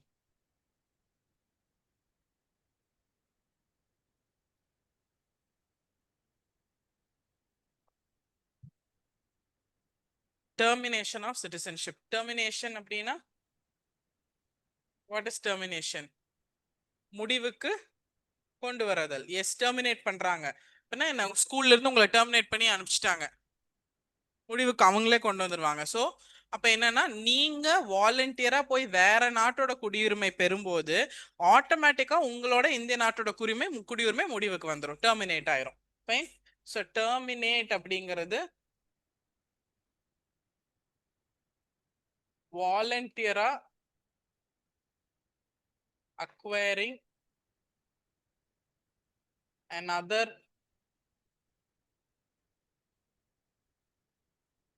country's citizenship. Voluntarily acquiring another country's citizenship, your Indian citizenship gets terminated. இப்போ இந்திய குடியுரிமை முடிவுக்கு வந்துடும். ஸோ நீங்க வாலண்டியரா இன்னொரு நாட்டோட குடியுரிமை வாங்கினீங்கன்னா அது ஆட்டோமேட்டிக்கா போயிடும். இதுவும் எப்ப அப்ளிகபிளா இருக்காது? வார் அப்போ நாட் அப்ளிகபிள். வார் டைம்ல இந்த சிட்டிசன்ஷிப் சம்பந்தமா எதுவுமே பண்ண மாட்டாங்க. ஓகே.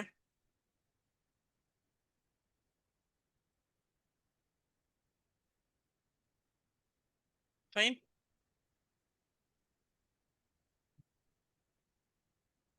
நெக்ஸ்ட், ஃபர்ஸ்ட் வந்து என்னன்னா, நானே எனக்கு என் சிட்டிசன்ஷிப் வேண்டான்னு எழுதி கொடுத்துட்றேன். ரெண்டாவதுல நான் போய் வேற நாட்டுல குடியுரிமை வாங்கினதுனால என்னோட குடியுரிமை போயிருச்சு. ரெண்டுமே ஓகேவா?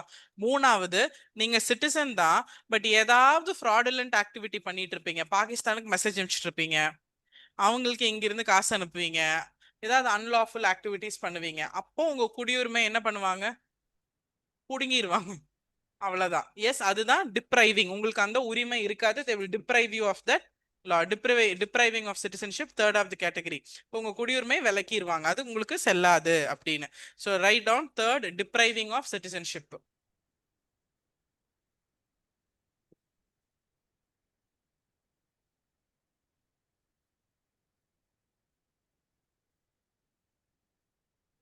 எஸ், டிப்ரைவேஷன் ஆஃப் சிட்டிசன்ஷிப் அப்படின்னா விலகல். உங்களுக்கு கொடுத்துருக்க குடியுரிமையை அந்த உரிமையை விலக்கிடுவாங்க. அப்ப எப்ப அப்படின்னா, ஏதாவது ஸ்பெசிபிக் சர்க்கம்ஸ்டான்சஸ் இருக்கணும், அதுக்கான சந்தர்ப்ப சூழ்நிலை ஆயிருந்திருக்கணும். அந்த சந்தர்ப்ப சூழ்நிலை என்னெல்லாம்?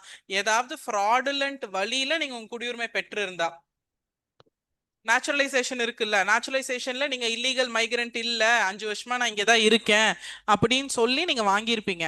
அப்புறம் கண்டுபிடிக்கிறாங்க இல்ல நீங்க இல்லீகலா வந்த மாதிரி டாக்குமெண்ட் ஃபேக்கா ப்ரூவ் பண்ணியிருக்கீங்க, நீங்க இல்லீகலா தான் வந்தீங்க அப்படின்னு கண்டுபிடிக்கிறாங்க.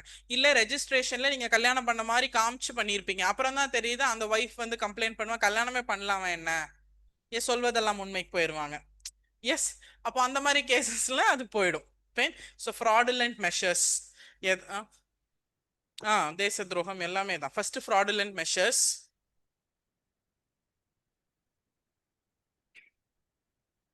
டிஸ்லாயல்டி, உங்க நாட்டுக்கு உண்மையா இல்லைன்னா தேச துரோகம், டிஸ்லாயல்டி.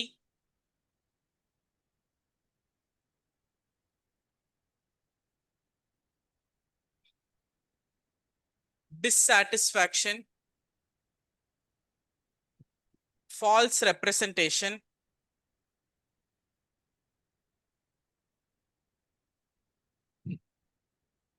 false representation, unlawful, சட்டத்துக்கு விரோதமான ட்ரேட், வர்த்தகம், unlawful trade, யானை தந்தத்தை விற்கிறது, புலி பல்ல விற்கிறது, unlawful trade, unlawful trade, communication with enemy countries, communication with enemy countries,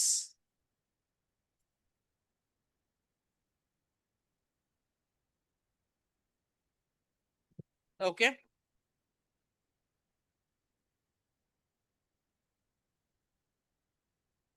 next இந்த 2 கேஸ் என்ன அப்படின்னா,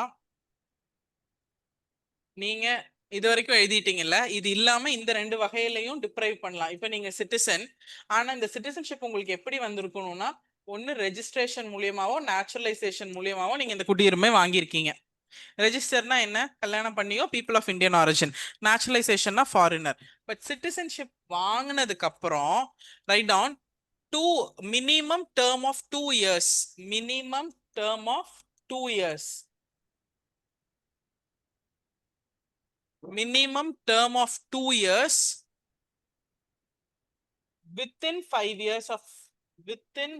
years of obtaining. அப்படின்னா பதிவு செய்தல் மூலமாவோ இயற்கை மயமாக்குதல் மூலமாவோ நீங்க பெற்ற குடியுரிமை, கரெக்டா, அந்த குடியுரிமை வாங்கி 5 வருஷத்துக்குள்ள 2 தடவை மினிமம் டேர்ம் ஆஃப் 2 இயர்ஸ்க்கு நீங்க 2 தடவை இம்ப்ரிசன், ஜெயிலுக்கு போயிருந்தீங்கன்னா அவ்வளவுதான் அவுட்.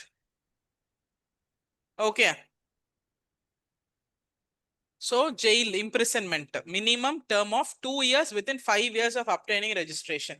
2020ல நான் குடியுரிமை வாங்கினேன், 2022லயே ஜெயிலுக்கு போயிட்டேன் 3 வருஷத்துக்கு. இப்ப நீ குடியுரிமை வாங்கினதே ஏதோ தப்பு பண்றதுக்காக தானே, ஏதோ ஒரு வேலை பண்றதுக்காக தானே, கரெக்டா? சோ அப்படி பட்சத்துல உங்க குடியுரிமை போயிடும். ஃபைன், இது ஒரு கண்டிஷன். இன்னொன்னு, நீங்க இந்தியன் சிட்டிசன் தான், எந்த வகையில வேணாலும் சிட்டிசன்ஷிப் வாங்கியிருக்கலாம், பர்த் டிசென்ட் ஏதோ ஒண்ணுல 7 வருஷமா எந்த இன்ஃபர்மேஷனும் இல்லாம வெளிநாட்டுல இருந்தாலும் உங்க குடியுரிமை போயிடும். நீங்க படிக்க போய் 7 வருஷம் இருக்கலாம், வருஷம் அந்த கன்சுலேட்ல சில ரெக்கார்ட்ஸ் எல்லாம் இருக்கும், அதுக்கு ப்ராப்பரா அப்டேட் பண்ணியிருக்கணும். படிக்க போயிருக்கலாம், வேலைக்கு போயிருக்கலாம், அதெல்லாம் ஓகே.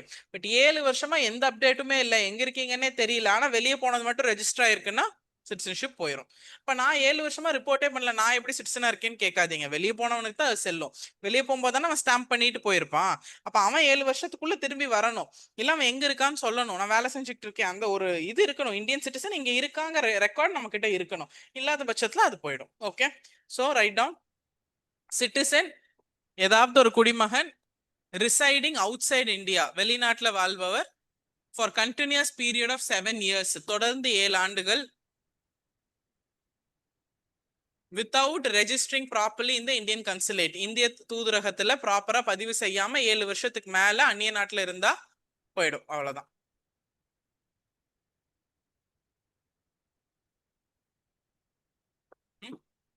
வித்தவுட் ரெஜிஸ்டரிங், பதிவு செய்யாம, வித்தவுட் ரெஜிஸ்டரிங் இந்த இந்தியன் கன்சுலேட், அங்க இருக்கிற இந்திய தூதரகம், இந்திய ஆபீஸ்ல.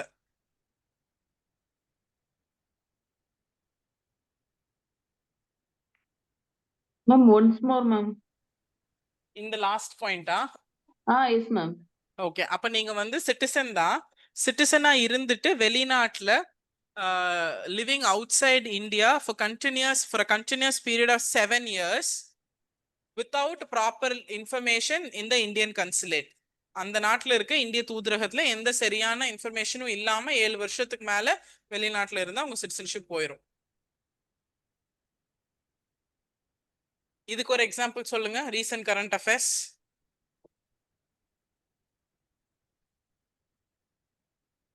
Who's Nirav Modi? Nirav Modi. Modi இல்ல, பிரைம் மினிஸ்டர் நரேந்திர மோடி இல்ல, நிரவ் மோடி. எல்லாம் ஒரே கனெக்ஷன் தான். கனெக்ஷன்னா என்ன அப்படி?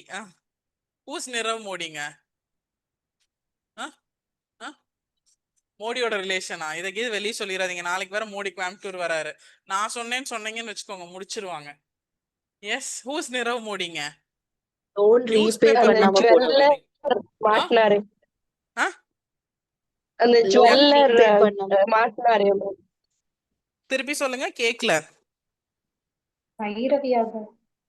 யாரு? டைமண்ட் ஜுவல்லர் டைமண்ட் செல்லரா? மாட்டினாரே மேம். ஒரு பஞ்சாப் நேஷனல் பேங்கே முடிச்சிட்டு போனார்ல 14,000 crore லோன் வாங்கிட்டு, நிரவ் மோடி.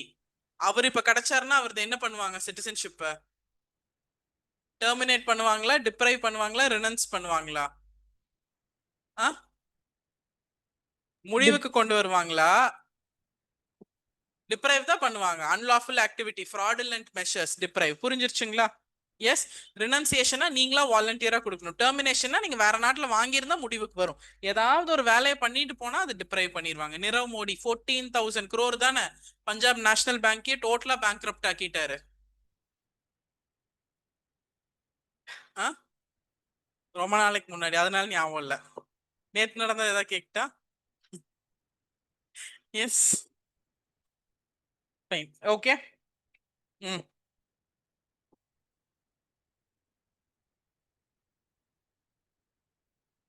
எந்த பாயிண்ட் சொல்றீங்க?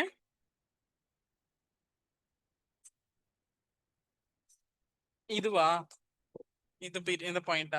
ரெஜிஸ்டர் பண்ணியோ பதிவின் மூலமாவோ இயற்கை மயமாக்கல் மூலமாவோ நீங்க சிட்டிசன் ஆயிட்டீங்க, குடியுரிமை வாங்கிட்டீங்க. வாங்கினதுல இருந்து 5 வருஷத்துக்குள்ள 2 வருஷம் ஜெயிலுக்கு போயிட்டீங்க. அப்ப நீ கஷ்டப்பட்டு எது குடியுரிமை வாங்கியிருக்க? ஏதோ பண்றக்காக தானே. அப்போ உங்களது அப்பத்திக்கு விலக்கல் பண்ணி வச்சிருவாங்க. நீங்க வந்து ஜெயில இருந்து வந்து எல்லாம் ப்ரூவ் பண்ணுங்க. ஓகே, அதுக்கப்புறம் maybe they will think about it, but otherwise it will be deprived. சரிங்களா? சோ சிட்டிசன்ஷிப் ஆக்ட் படி எத்தனை வகையில சிட்டிசன்ஷிப் வாங்கலாம்? 5 ways. எத்தனை வகையில கொடுத்துறலாம்? 3 ways. Okay, next. Ma'am third point வந்து ஒரு டைம் இங்கிலீஷ்ல ரிப்பீட் பண்றீங்களா மேம்? சென்டென்ஸ் மட்டும் ஒரு டைம். எந்த பாயிண்ட்ங்க? Third ma'am. which is third point?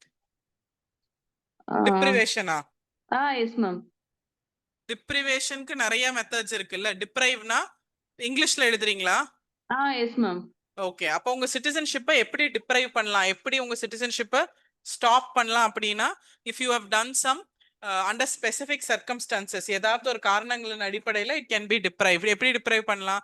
நீங்க ஃப்ராடுலன்ட் மீன்ஸ்ல வாங்கியிருந்தீங்கன்னா, ஃபால்ஸா ரெப்ரசென்ட் பண்ணியிருந்தீங்கன்னா, ஏதாவது டிஸ்லாயல்ட்டி டெமான்ஸ்ட்ரேட் பண்ணியிருந்தீங்கன்னா, டிஸ்சாட்டிஸ்ஃபேக்ஷன் இருந்தா உங்க மேல, இல்ல அன்லாஃபுல் ட்ரேட் ஆக்டிவிட்டீஸ்ல இன்வால்வ் ஆயிருந்தீங்கன்னா, எஸ். அப்புறம் கம்யூனிகேஷன் வித் எனிமி கண்ட்ரீஸ், இதெல்லாம் இல்லாம if you have got citizenship by registration and naturalization and within 5 years of obtaining citizenship, 2 years minimum 2 years of imprisonment போயிருந்தீங்கன்னா it will get deprived. அப்புறம் if you are a citizen வேற என்ன பண்ணிருக்கணும்? நிரவ் மோடி என்ன பண்ணாரு? 7 years no contact with proper Indian consulate, அப்ப you will be deprived of your citizenship. Okay Anuja? Okay ma'am, thank you ma'am. எழுதிட்டீங்களா? Yes ma'am. Okay, டன்னுங்களா? இது வரைக்கும் ஓகேவா? ஃபைன். Next right down. இது வரைக்கும் இந்த சிட்டிசன்ஷிப் ஆக்ட் முடிஞ்சிருச்சு. இது சம்பந்தமா இருக்கிற நிறைய சிட்டிசன்ஷிப் சம்பந்தமா இருக்கிற நிறைய டேர்ம்ஸ், அதோட மீனிங் எல்லாம் பார்க்கலாம். Fine. OCI card holder. OCI card holder OCI அப்படின்னா overseas citizen of India card holder, அவ்வளவுதான். அவங்க வெளிநாட்டுல இருக்கிற இந்தியன்ஸே இல்ல, வெளிநாட்டுல இருக்கிறவங்க அவங்களதான் overseas citizen but of India. அங்கதான் நிறைய டிஃபரன்ஸ் இருக்கு. இந்தியாவை சேர்ந்தவங்க பட் இப்ப அவங்க இந்தியன் சிட்டிசன் கிடையாது, அவங்க ஓவர்சீஸ் சிட்டிசன், வெளிநாட்டோட குடிமக்கள் ஆனா இந்தியாவை சேர்ந்தவங்க. புரியுதா டிஃபரன்ஸ்? புரியுதா? You have to read it like this, Overseas citizen, அவ்வளவுதான். வெளிநாட்டோட சிட்டிசன் தான் but they belong to India. Okay, அவங்க இந்தியன் சிட்டிசன் கிடையாது. இந்தியா டியூவல் சிட்டிசன்ஷிப் பெர்மிட் பண்ணுதா? பண்ணல. பட் இந்தியா பெர்மிட் பண்றது ஓசிஐ கார்டு ஹோல்டர் மட்டும்தான். இந்தியாவை சேர்ந்தவங்க வெளிநாட்டுல போய் சிட்டிசன்ஷிப் வாங்கிட்டா நீங்க வேணா ஓசிஐ கார்டு ஹோல்டரா இருந்துக்கலாம். பட் யூ கேனாட் ஹேவ் இந்தியாவுக்கும் குடியுரிமை அந்த நாட்டிலயும் குடியுரிமை பண்ண முடியாது. அந்த நாட்டுல ப்ராப்பர் சிட்டிசன்ஷிப் இருக்கும், பிளஸ் இந்தியா சார்ந்தவங்க தான் அவங்கங்கறக்காக ஒரு ஓசிஐ கார்டு இருக்கும். Clear? Okay. Overseas citizen of India இது யாருக்கு கொடுப்பாங்கன்னா for people of Indian origin, இந்தியாவை சார்ந்த மக்கள். For people of Indian origin, இந்தியாவை சார்ந்த மக்கள். For people of Indian origin who acquired citizenship of a foreign country.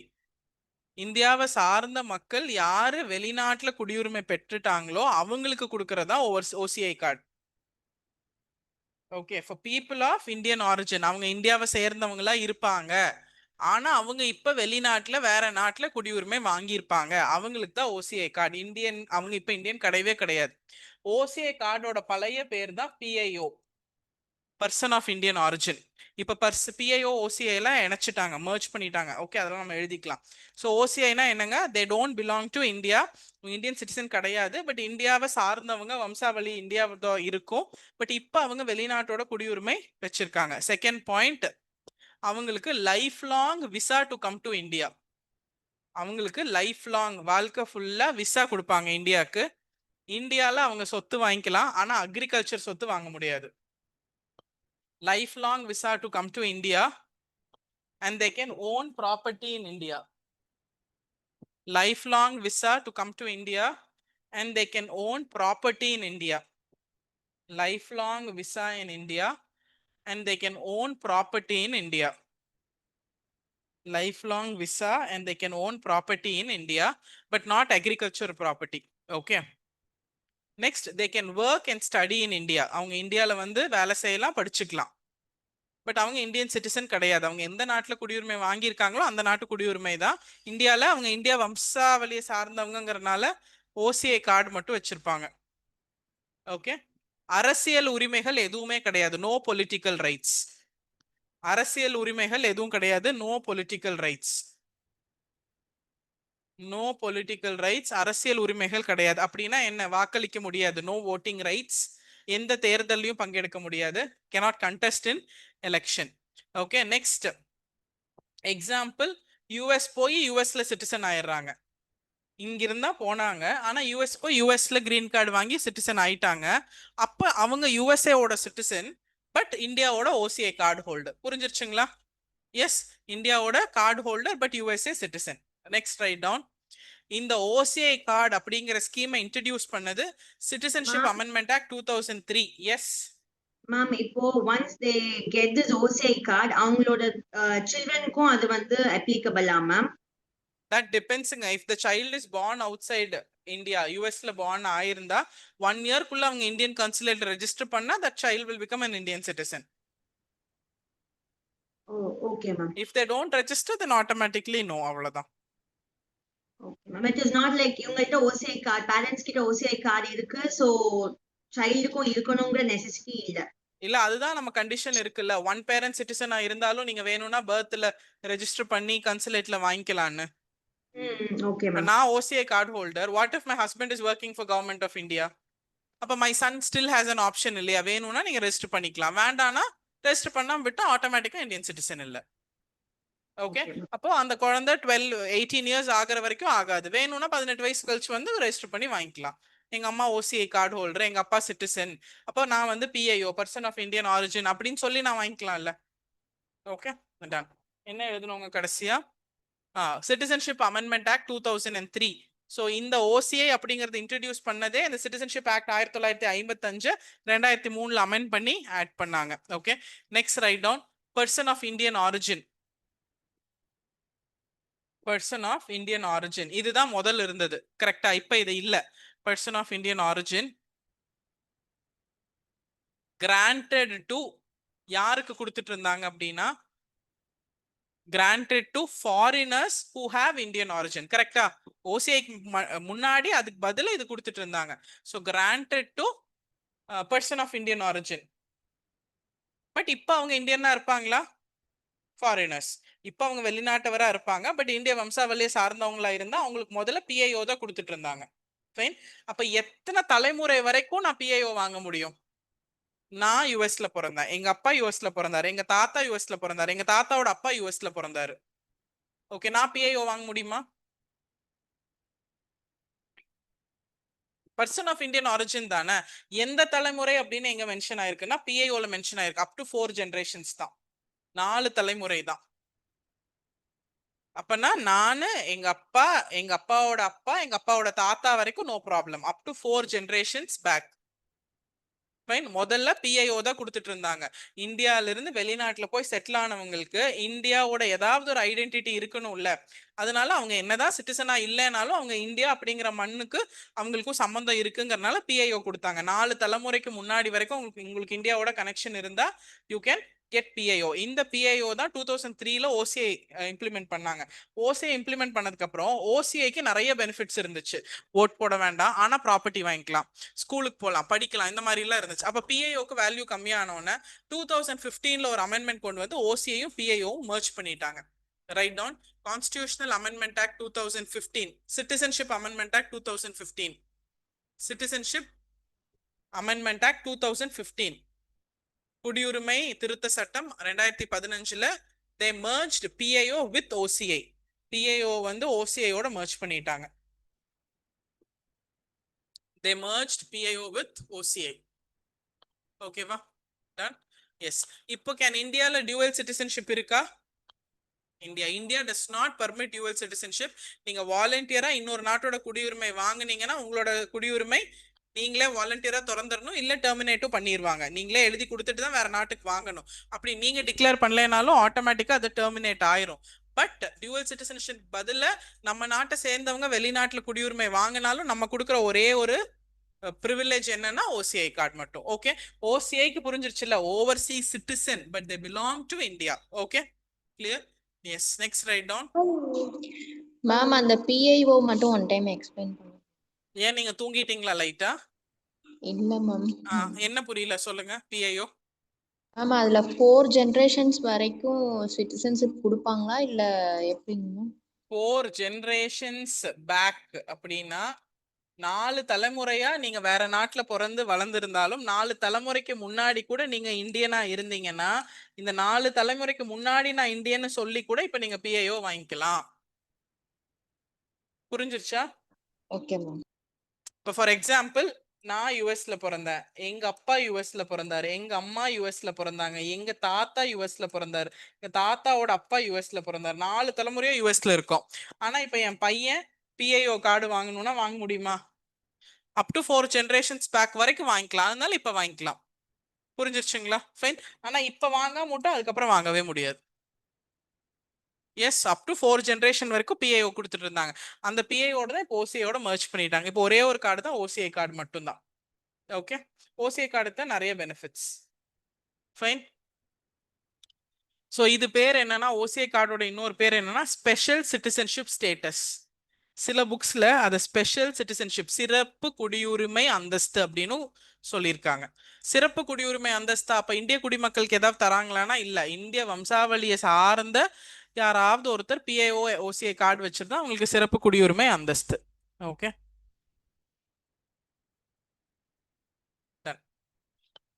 Special citizenship status, தமிழ்ல சிறப்பு குடியுரிமை அந்தஸ்து. Okay, clear? Next 2 principles connected with citizenship. Next heading 2 principles, குடியுரிமை சம்பந்தப்பட்ட 2 பிரின்சிபல்.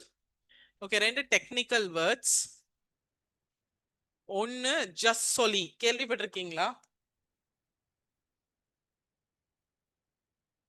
ஜஸ்ட் சொல்லி, it's not a English word, அது ஒரு Latin மொழி. தமிழ்லையும் ஜஸ்ட் சொல்லி தான்.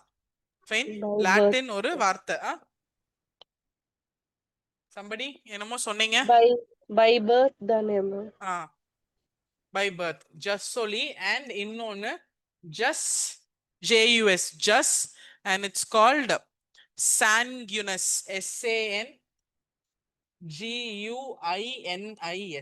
sanguineous. just சொல்லி and just sanguineous.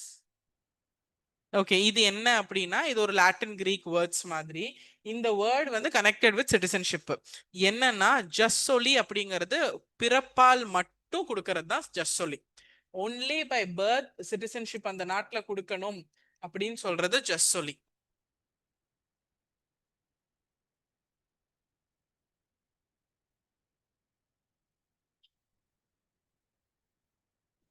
And just சாங்கினஸ் அப்படிங்கிறது டிசென்ட், வம்சாவளி மூலமா.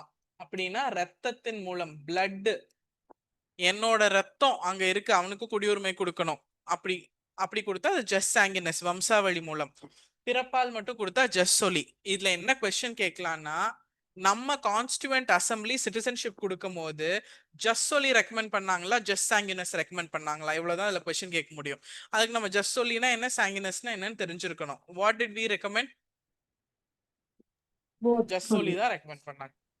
நம்மளோட கான்ஸ்டியூவன்ட் அசம்பிளி, இந்திய அரசியலமைப்பு நிர்ணய சபையே வந்து பிறப்பால் மட்டும் குடியுரிமை கொடுக்கறது தான் ப்ரமோட் பண்ணாங்க, அதை தான் சப்போர்ட் பண்ணாங்க. ஜஸ்ட் சாங்கினஸ் கான்ஸ்டியூவன்ட் அசம்பிளி ரிஜெக்ட் பண்ணாங்க.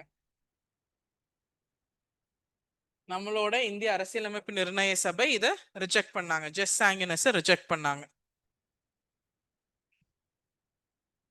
ஓகே, நீங்க ஹிஸ்டரி படிச்சிருந்தீங்கன்னா தெரியும், 1928ல நேரு ரிப்போர்ட் அப்படின்னு ஒண்ணு கொடுத்திருப்பாங்க. நேரு ரிப்போர்ட், நேரு அறிக்கை, மோதிலால் நேரு தலைமையில ஒரு ரிப்போர்ட் எழுதியிருப்பாங்க.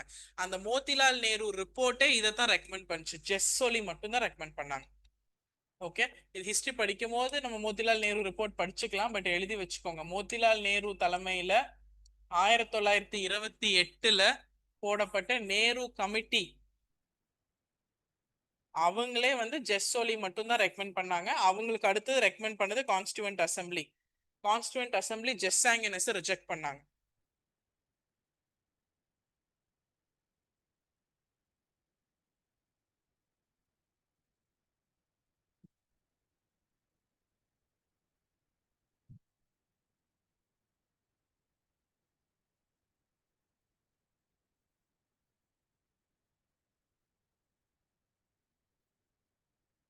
Clear? Done? Okay. Fine. Next write down. இது வரைக்கும் ஓகேவா? ஆல்மோஸ்ட் சிட்டிசன்ஷிப் முடிஞ்சிருச்சுங்க. இப்போ இந்த கரண்ட் அஃபேர் வேற வந்துருச்சுல்ல, என்ன என்ன current affair? Immigration and foreigners act 2025. அப்ப இந்த இமிகிரன்ஸ் அண்ட் ஃபாரினர்ஸ் ஆக்ட் 2025 வந்ததுனால நமக்கு ஒன்றும் எக்ஸ்ட்ரா படிக்கணும். சிட்டிசன்ஷிப்புக்கு இவ்வளவுதான், முடிஞ்சிருச்சு. ஓகே, இதுல இன்னும் ஒண்ணு எழுதிக்கலாம், இல்லைன்னா அது முடிச்சுட்டு கூட எழுதிக்கலாம். Right down. Overseas Indian day, வெளிநாட்டு வாழ் இந்தியர்கள் தினம். Overseas Indian day, overseas Indian day. என்னைக்கு வெளிநாட்டு வாழ் இந்தியர்கள் தினம் கொண்டாடப்படுகிறது? January 9. January 9. ஓகே, அதோட ஒரிஜினல் ஹிந்தி நேம் வந்து பிரவசிய பாரதிய திவஸ். பிரவசிய பாரதிய திவஸ், பிரவசிய பாரதிய திவஸ். ஸோ வெளிநாட்டு வாழ் இந்தியர்கள் தினம் பிரவசிய பாரதிய திவஸ் January 9. ஏன் January 9 செலிப்ரேட் பண்றாங்கன்னா, January 9 தான் காந்தி சவுத் ஆப்பிரிக்கால இருந்து ரிட்டர்ன் வந்தாரு. ஓகே, 1915ல 1915ல Gandhi return from South Africa on January 9. So அவர் வெளிநாட்டு போயிட்டு வேலை செஞ்சுட்டு வந்தவர் தானே. அப்ப அவர் படிக்க போனது இங்கிலாந்து, அவர் வேலை செய்ய போனது சவுத் ஆப்பிரிக்கா. சவுத் ஆப்பிரிக்கா போய் தான் லியோ டால்ஸ்டாய் ஃபார்ம், அப்புறம் வேற என்ன, டால்ஸ்டாய் ஃபார்ம், அப்புறம் I forgot the name. ரெண்டு ஃபார்ம் எல்லாம், Phoenix Settlement. Phoenix Settlement, Tolstoy Farm எல்லாம் அங்க வச்சுக்கிட்டு he will fight for blacks there. அங்கேயும் கருப்பின மக்களுக்காக சண்டை போடுவாங்க. அப்பதான் இவரை வந்து ட்ரெயின்ல இருந்து பீட்டர் மார்டிஸ்பர்க் ஜங்ஷன்ல வெளியே இறக்கி விட்டுருவாங்க. தெரியும் தானே? பீட்டர் மார்டிஸ்பர்க் ஜங்ஷன்ல ஃபர்ஸ்ட் கிளாஸ் டிக்கெட் வாங்கி டிராவல் பண்ணதுனால அவரை வெளியே இறக்கி விட்டுருவாங்க. இன்னைக்கும் சவுத் ஆப்பிரிக்கால பீட்டர் மார்டிஸ்பர்க் ஜங்ஷன்ல அவரோட சிலை இருக்கு, உருவ சிலை இருக்கு. ஓகே, ஸோ இப்போ என்னன்னா ஓவர்சீஸ் இந்தியன் டே, அவர் வெளிநாட்டில இருந்து திரும்பி இந்தியா வந்த January 9, 2015 செலிப்ரேட் பண்றாங்க. எல்லா தினமும் வருஷம் வருஷம் செலிப்ரேட் பண்ணுவாங்களா? இந்த ஒரே ஒரு நாள் மட்டும் 2 வருஷத்துக்கு ஒருக்கா தான் அனுசரிப்பாங்க. 2 years once only Overseas Indian டே செலிப்ரேட்டட். 2 ஆண்டுகளுக்கு ஒரு முறை தான் இந்த வெளிநாட்டு வாழ் இந்தியர்கள் தினம் செலிப்ரேட் பண்றாங்க. எந்த மினிஸ்ட்ரி செலிப்ரேட் பண்றாங்கன்னா மினிஸ்ட்ரி ஆஃப் எக்ஸ்டர்னல் அஃபேர்ஸ், வெளிநாட்டுத்துறை. எக்ஸ்டர்னல் அஃபேர்ஸ் தமிழ்ல என்ன? வெளியுறவுத்துறை. Okay, Ministry of External affairs.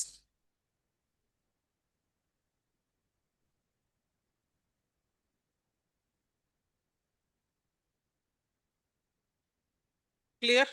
Fine. இது வரைக்கும் சிட்டிசன்ஷிப்போட அந்த பழைய கன்வென்ஷனல் டேட்டாலாம் முடிஞ்சிருச்சுங்க. நம்ம இன்னும் 2 படிக்கணும். என்ன படிக்கணும்? சிட்டிசன்ஷிப் அமெண்ட்மெண்ட்ஸ்ல முக்கியமான அமெண்ட்மெண்ட்ஸ் படிக்கணும். 2019 நீங்க பாத்தீங்கல்ல, அது மாதிரி முக்கியமான சட்ட திருத்தங்கள் அந்த சிட்டிசன்ஷிப் ஆக்ட்ல, குடியுரிமை சட்டத்துல படிக்கணும். அப்புறம் இப்ப வந்த புதுசா சட்டம் வந்ததுனால ரெஃப்யூஜிஸ்க்கு இமிகிரன்ட்ஸ் கன்சிடர் பண்ணி இமிகிரன்ட்ஸ் அண்ட் ஃபாரினர்ஸ் ஆக்ட் வந்ததுனால அதை படிக்கணும். நல்லா புரிஞ்சுக்கோங்க, சீக்கிரம் பாஸ் ஆயிருங்க. இல்ல வருஷம் வருஷம் சட்டம் வந்துகிட்டே இருக்கும், படிச்சுக்கிட்டே இருக்கணும், நம்ம வேற வழியே இல்லை.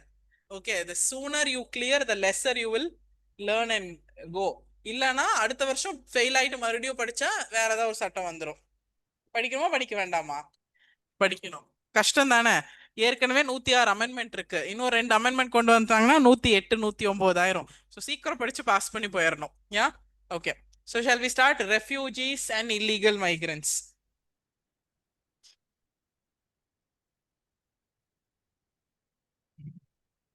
Refugees and illegal immigrants first என்னன்னு தெரிஞ்சுக்கலாம், அதுக்கப்புறம் ஆக்டுக்குள்ள போலாம். Refugees and illegal migrants, இமிகிரன்ட்ஸ்.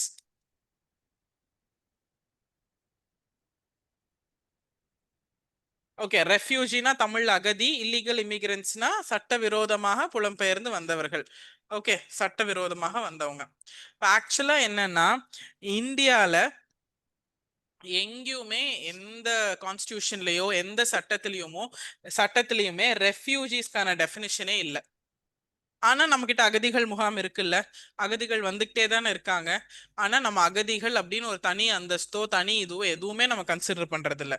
அகதிகள் வந்து இந்தியால இருந்துக்கலாம், 7 வருஷம் 5 வருஷம் இருந்ததுக்கு அப்புறம் வேணும்னா அவங்க நாட்டுக்கு திரும்பி போயிடலாம். பை பர்த் இல்லைன்னா ஐ மீன் பை நேச்சுரலைசேஷன் அவங்க குடியுரிமை வாங்கிக்கலாம். நம்ம ரெஃப்யூஜிஸ்னு எங்கேயுமே மென்ஷன் பண்றது இல்லை. இது ஏன் இப்போ இவ்வளோ நியூஸ்ல வந்துச்சு அப்படின்னா, இந்த ஆக்ட் இருக்குல்ல, ஃபாரினர்ஸ் அண்ட் இமிகிரன்ட்ஸ் ஆக்ட் 2025, இந்த ஆக்டை பத்தி பேசும்போது அமித்ஷா, ஹோம் மினிஸ்ட்ரி தானே இந்த துறை, அமித்ஷா வந்து லோக்சபால பேசினாரு. என்ன பேசினாருன்னா, ஏன் ரெஃப்யூஜிக்கு சட்டம் இல்லைன்னு பேசினாரு. நம்ம வந்து ஒரு Jio cultural state, Jio political state கிடையாது.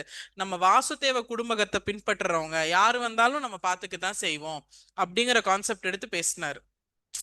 புரியுதா? இவங்க ஏதாவது ஒண்ணு பேசிட்டு போயிருவாங்க. இப்போ உடனே கொஸ்டின் வரும், வாசுதேவ குடும்பக்கம்னா என்ன கேட்பானா கேட்க மாட்டானா? எஸ், அப்படின்னா என்ன? G20 One earth, one family, one nation. One earth, G20 இல்ல, one earth, one family.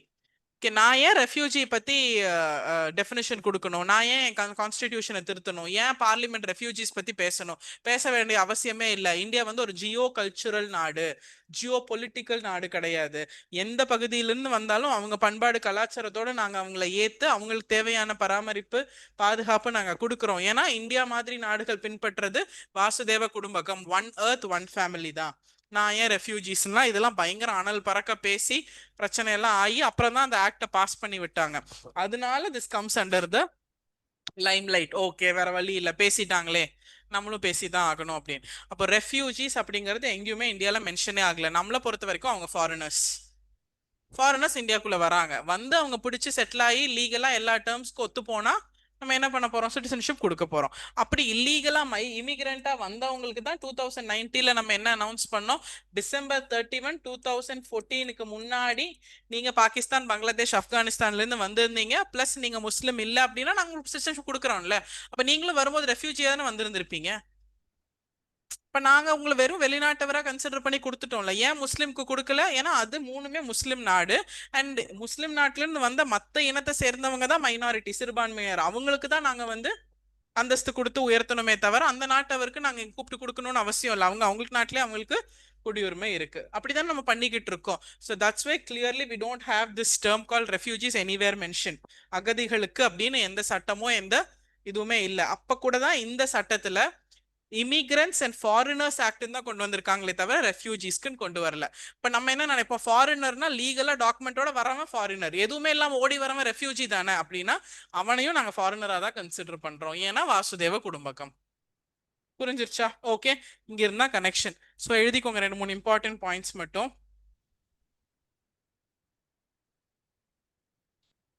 July 2024 report படி ஜூலை 2024ல நேஷனல் ஹியூமன் ரைட்ஸ் கமிஷன், தேசிய மனித உரிமைகள் ஆணையம், National Human Rights Commission, July 24 National Human Rights Commission என்ன சொல்லியிருக்காங்கன்னா, இந்தியால மட்டும் 2 lakh பிளஸ் ரெஃப்யூஜிஸ் இருக்காங்க. 2 லட்சத்துக்கு மேற்பட்ட அகதிகள் இருக்காங்க. 2 lakh பிளஸ் ரெஃப்யூஜிஸ் இருக்காங்க. 2 lakh பிளஸ் ரெஃப்யூஜிஸ் இருக்காங்க. அப்படி இருந்தும் in spite of having 2 lakh plus refugees, 2 லட்சத்துக்கு மேல அகதிகள் இருந்தும் Indian citizenship act 1955 only defines illegal immigrant. 2 லட்சத்துக்கு மேல் அகதிகள் இருந்தும் இந்திய குடியுரிமை சட்டம் 1955 சட்டவிரோதமாக புலம்பெயர்ந்தவர்கள் பற்றி மட்டும்தான் பேசுதே தவிர it does not talk about refugees அகதிகளுக்கான எந்த டெஃபினிஷனும் கொடுக்கல. ஓகே மேம் லாஸ்ட் பாயிண்ட் மட்டும் மேம். ஜூலை 2024ல நேஷனல் ஹியூமன் ரைட்ஸ் கமிஷனோட ரிப்போர்ட் படி there are 2 lakh plus refugees in India. 2 லட்சத்துக்கு மேற்பட்ட அகதிகள் இந்தியால இருந்தும் இந்திய குடியுரிமை சட்டம் 1955 talks only about illegal immigrants. சட்டவிரோதமாக புலம்பெயர்ந்தவர்களை பத்தி மட்டும்தான் பேசுதே தவிர it does not talk about refugees. Okay fine done. இது ஒண்ணு பேசிட்டாரா அமித்ஷா? வேற ஒண்ணு என்ன பேசினாருன்னா, 2 விஷயம் அமித்ஷா பேசினது தான் இந்த ஆக்டோட ரொம்ப இம்பார்ட்டன்ட். அவர் பேசினதுனால நம்ம அதை பத்தி பேசணுங்கிற ஒரு கண்டிஷன். ஒண்ணு, ஏன் நாங்க ரெஃப்யூஜிஸ்க்கு சட்டம் இல்லைன்னு சொல்லிட்டாரு. நாங்க வாசுதேவ குடும்பத்தை பின்பற்றோம். யார் வந்தாலும் நாங்க அவங்களுக்கு பாதுகாப்பும் பேசிக் கம்யூனிட்டிஸும் கொடுக்குறோம். ஸோ அதனால அவங்களுக்கான சட்டம் இல்லை, அவங்கள ஃபாரினரா கன்சிடர் பண்றோம். இன்னொன்னு என்னன்னா, யூஎன் இருக்குல்ல, யூஎன்னா என்ன, யுனைடெட் நேஷன்ஸ். ஓகே, யூஎன் ஒரு கன்வென்ஷன் சைன் பண்ணியிருக்காங்க. யூஎன்ல 1951ல ஒரு கன்வென்ஷன் சைன் பண்ணாங்க.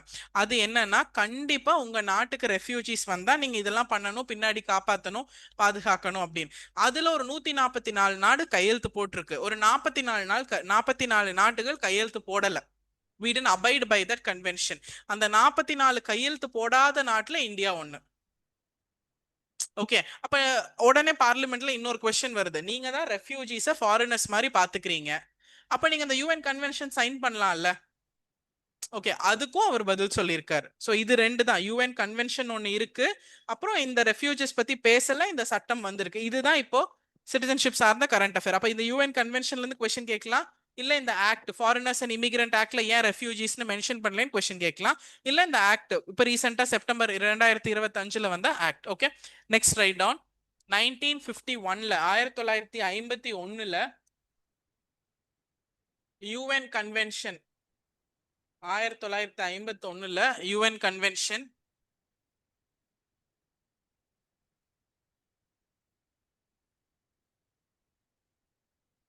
ஒரு கன்வென்ஷன்ல responsibility to safeguard refugees, responsibility அது உங்களோட பொறுப்பு.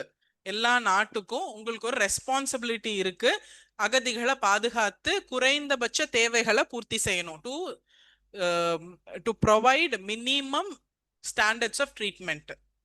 ஓகே 1951 யுஎன் கன்வென்ஷன் படி ரெஃப்யூஜிஸை அகதிகளை பாதுகாத்து சேஃப்கார்டு பண்ணி மினிமம் பேசிக் ரெக்குவயர்மெண்ட் கொடுக்கணும். மினிமம் பேசிக் ரெக்குவயர்மெண்ட் கொடுக்கணும். ஓகே, இதுல 149 யுஎன் கண்ட்ரீஸ் சைன் பண்ணியிருக்காங்க. 44 சைன் பண்ணல. அந்த 44ல ஒன்னு இந்தியா. ஓகே, இந்த யுஎன் ஒப்பந்தத்தை யாரெல்லாம் பின்பற்றுறாங்க அவங்க எல்லாம் கையெழுத்து போட்டிருக்காங்க. இப்ப 144 நாடுகள் அதுக்கு ஒப்பந்தத்துக்கு கையெழுத்து போட்டிருக்காங்க. ஃபைன். ஆனா இந்த 44 கண்ட்ரி ஒப்பந்தம் போடல. அதுக்கு அமித்ஷா என்ன பதில் சொன்னாருன்னா, அகதிகளாவோ ஃபாரினர்ஸாவோ வேலைக்கு வர்றவங்க படிக்க வர்றவங்கள இந்தியா அக்செப்ட் பண்ணுது. India lives by the principle of Vasudhaiva Kutumbakam. அதன்படி அதன் வழியில வாழ்றதுனால வர்றவங்கள வேலைக்காகவோ படிப்புக்காகவோ நம்ம ஏத்துக்கிறோம். பட் அதை நான் கையெழுத்து போட்டுட்டு வேற நாட்டுல பிரச்சனை இருக்கவனெல்லாம் இங்க கூப்பிட்டு வச்சுட்டு பாத்துக்கிறதுக்கு India is not a Dharmasthala. புரியுதா? டிஃபரன்ஸ் புரியுதா? எஸ், நான் வீட்டுல யார் வந்தாலும் நான் பாத்துப்பேன், சாப்பாடு போடுவேன், அவங்கள நல்லா பாத்துப்பேன். காந்திபுரம் பஸ் ஸ்டாண்ட்ல நிக்கிறவங்களெல்லாம் என்னால கூட்டிட்டு வர முடியாது. கரெக்ட் தானே ஸ்வேதா? ஆமா தானே?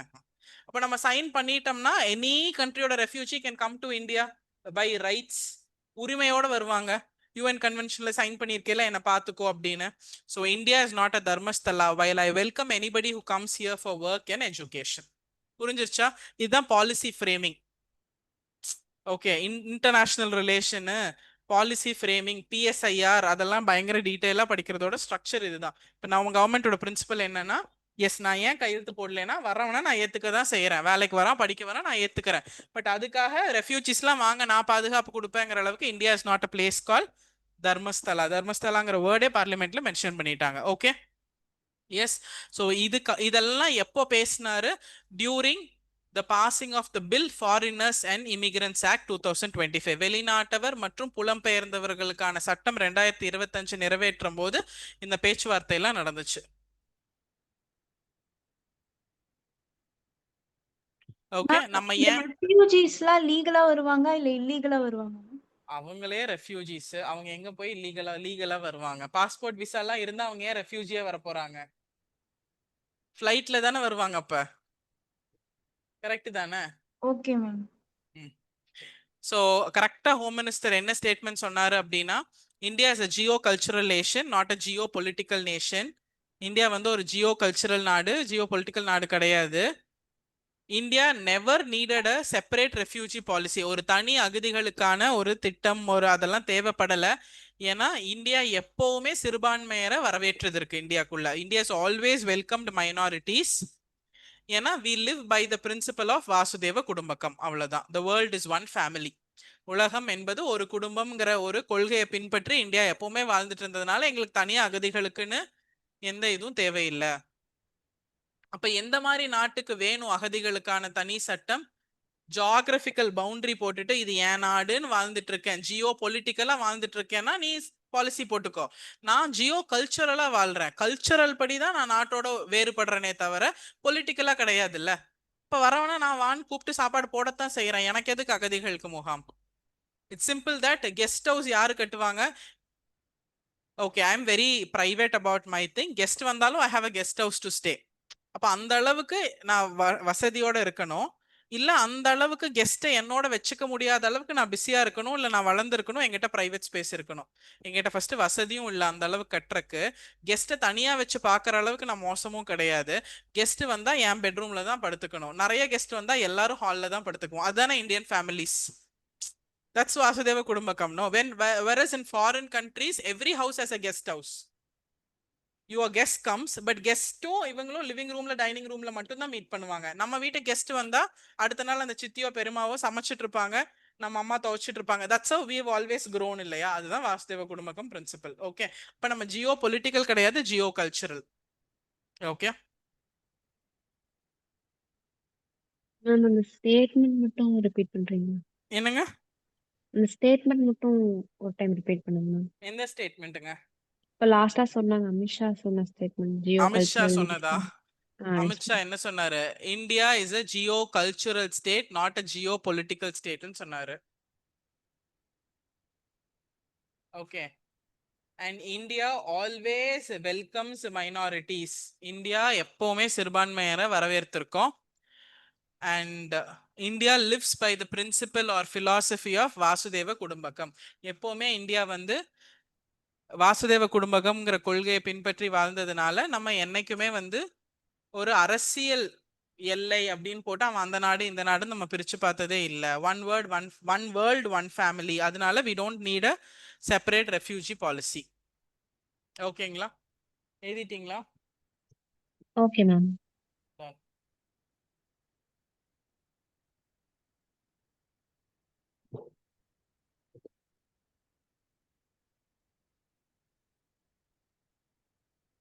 ஓகே. இப்போ என்ன ரெஃப்யூஜிய டிஃபைன் பண்ணல, பட் எதை டிஃபைன் பண்ணுது இந்தியா?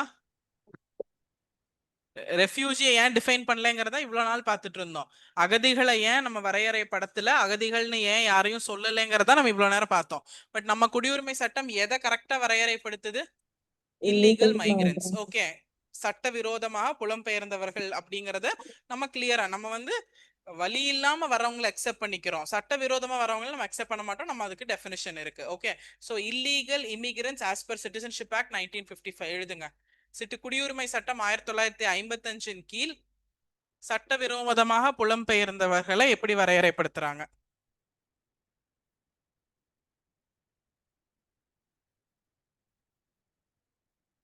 மேம் அந்த ஆக்ட் இன்னொரு டைம் சொல்லுங்க மேம். சிட்டிசன்ஷிப் ஆக்ட் 1955 படி இல்லீகல் இமிகிரன்ட்ஸ்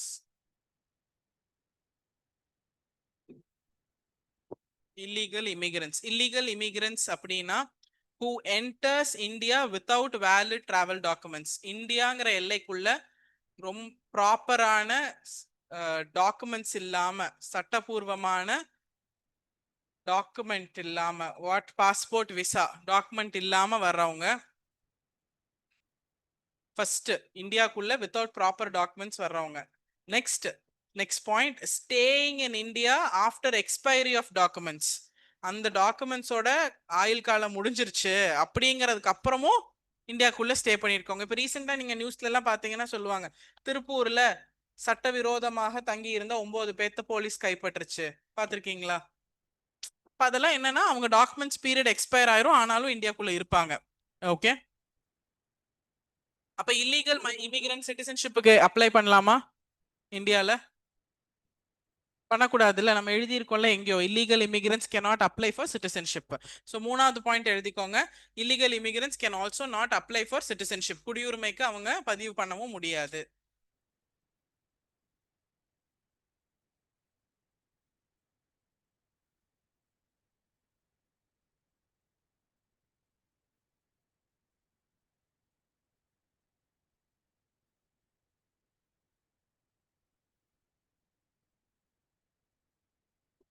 ஃபைன்.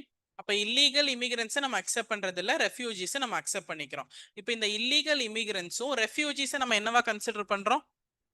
ஃபாரினர், வெளிநாட்டவர். அப்ப இந்த வெளிநாட்டவருக்கும் இமிகிரண்டா உள்ள புலம்பெயர்ந்து வர்றவங்களுக்கும் நம்ம ஒரு சட்டம் கொண்டு வந்திருக்கோம். Next right down immigration and foreigners act 2025. Immigration and Foreigners Act 2025. Immigration and Foreigners Act 2025.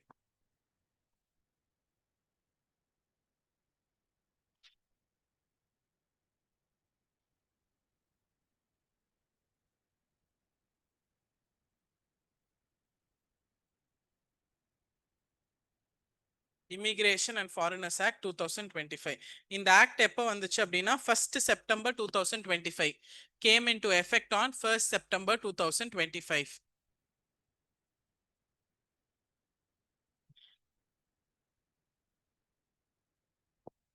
Okay. எதுக்காக அப்படின்னா டு மானிட்டர் ஃபாரினர்ஸ். மானிட்டர்ஸ் வெளிநாட்டவர்களை கண்காணிக்கிறதுக்காக, டு மானிட்டர் ஃபாரினர்ஸ். எதுக்காக வந்துச்சு? To monitor September 1, 2025 to monitor foreigners. ஓகே, அப்ப இதுக்கு முன்னாடி இருந்த 4 சட்டங்களை அதை பைபாஸ் பண்ணி அது பதிலா இது வந்திருக்கு. ஓகேவா? சோ நான் அந்த 4 சட்டங்களை ரிவோக் பண்ணிடுவாங்களா, திருப்பி பெற்றுவாங்களா? சோ 4 ஆக்ட்ஸை ரிப்பீல் பண்ணியிருக்காங்க, அவுடேட்டடான லா. 4 லா இந்த சட்டம் வந்ததுனால ஆல்ரெடி இருந்த 4 சட்டம் ரிப்பெல் அப்படின்னா என்ன, திரும்ப பெறப்பட்டது. ஓகே, 4 லாஸ் வந்து ரிப்பெல் பண்ணியிருக்காங்க. பாஸ்போர்ட் ஆக்ட் 1920, இந்த 4 சட்டம் என்னங்கிறதெல்லாம் கேள்வியா இருக்கலாம். எந்த 4 சட்டங்களை ரிப்பெல் பண்ணியிருக்காங்க இந்த சட்டத்துக்காகனா, பாஸ்போர்ட் சட்டம், passport act 1920. Next registration of foreigners act 1939, வெளிநாட்டவர்கள் பதிவு சட்டம் 1939, registration of foreigners act 1939, registration of foreigners act 1939.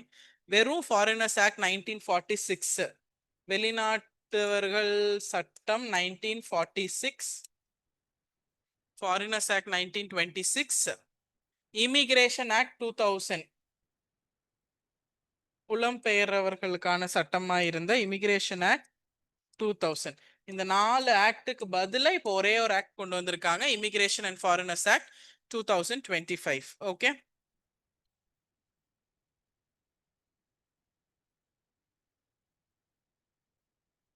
Okay fine. அப்ப இந்த சட்டத்தின்படி, இந்த புதுசா வந்த 2025 சட்டத்தின்படி யார் foreigner, who is a foreigner? Okay, அப்ப write down immigration and foreigners act 2025 defines foreigner. அப்ப இந்த சட்டம் ஃபாரினர், வெளிநாட்டவர்னா என்ன வரையறை கொடுக்குது அப்படின்னா, வேலிட் டிராவல் பேப்பர்ஸ் இருக்கணும், valid travel papers to reside in India, அவ்வளவுதான். Valid travel documents to reside in India, legal methodology follow பண்ணி இருந்திருக்கணும். சட்டத்துக்கு என்ன வரையறையோ அதை பின்பற்றி அவங்க வெளிநாட்டுல இருந்து வந்திருக்கணும், அவ்வளவுதான்.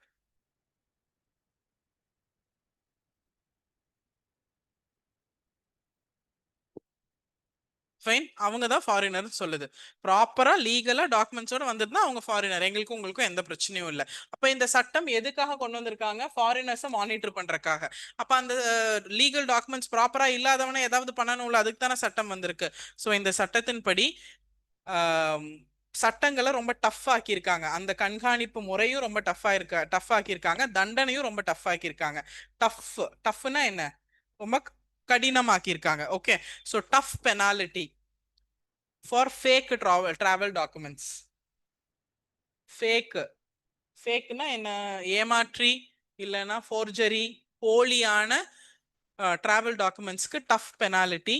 அப்ப நீங்க வந்து ஒரு ஃபாரினரா ஃபேக் டாக்குமெண்ட் வச்சுட்டு உள்ள வந்திருந்தீங்கன்னா 2 to இந்த புது சட்டம் என்ன சொல்லுதுன்னா 2 to 7 வருஷம் ஜெயில், ஃபைன் 1 to 10 லட்சம் வரைக்கும், 2 to 7 year imprisonment plus 1 to 10 lakh fine. Okay, 1 to 10 லட்சம் வரைக்கும் எவ்வளவு வேணா போடலாம். 1 to 10 lakhs fine plus 2 to 7 years of imprisonment. அது பாயிண்ட் நம்பர் 1. ரெண்டாவது, அப்படி ஒரு ஃபாரினர் ரெஸ்ட்ரிக்டட் ஏரியான்னு இருக்குல்ல, தடை செய்யப்பட்ட பகுதி, தடை செய்யப்பட்ட பகுதிக்குள்ள ஒரு ஃபாரினர் போயிருந்தா 5 year imprisonment plus 5 lakh fine. Foreigner நீங்க லீகல் டாக்குமெண்ட் வச்ச ஃபாரினரா கூட இருக்கலாம், பட் ரெஸ்ட்ரிக்டட் ஏரியாக்குள்ள என்ட்ரு பண்ணீங்கன்னா 5 year imprisonment plus 5 year jail.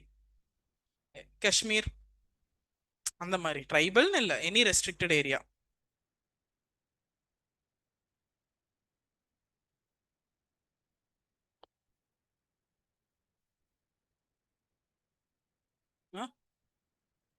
$5 லட்சம் 5 வருஷம் ஜெயில்.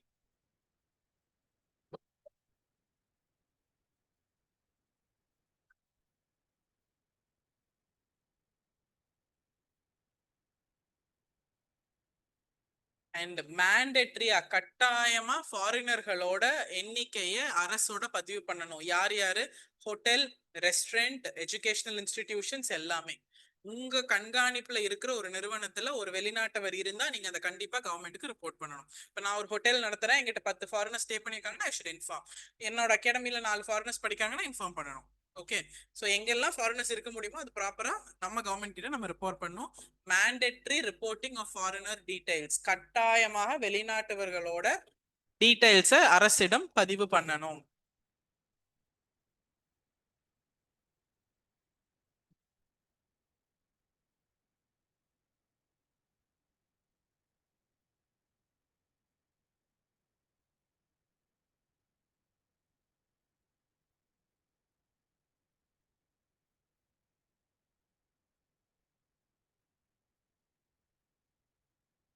ஓகே, இது ஆல்ரெடி ஒன்னு இருக்குங்க. புலம்பெயர்வர்களுக்கான ஒரு அசோசியேஷன் மாதிரி, ஒரு பியூரோ ஆஃப் இமிகிரேஷன் ஒன்னு 1971 இருந்து இருக்கு. அதுக்கு இந்த சட்டத்தின்படி ஸ்டாட்யூட்டரி ஸ்டேட்டஸ் கொடுத்திருக்காங்க, சட்டப்பூர்வ அந்தஸ்து கொடுத்திருக்காங்க. இது சும்மா இருந்துட்டு இருந்துச்சு, but they now given statutory status, statutory backing அப்படின்னா சட்டப்பூர்வ அந்தஸ்து இந்த இமிகிரேஷன் பியூரோக்கு இந்த சட்டத்தின்படி கொடுத்திருக்காங்க.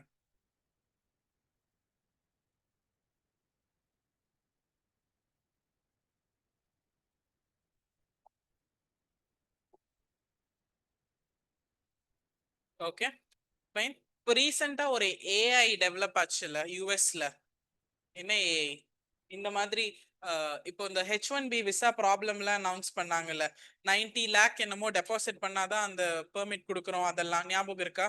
சிட்டிசன்ஷிப் சம்பந்தமா அந்த like to continue it self 90 lakhs to 1 crore நீங்க வந்து டெபாசிட் பண்ணி தான், வேலை இல்லைன்னா நீங்க அந்த H1B விசா வச்சு கண்டினியூ பண்ண முடியும், something related to that.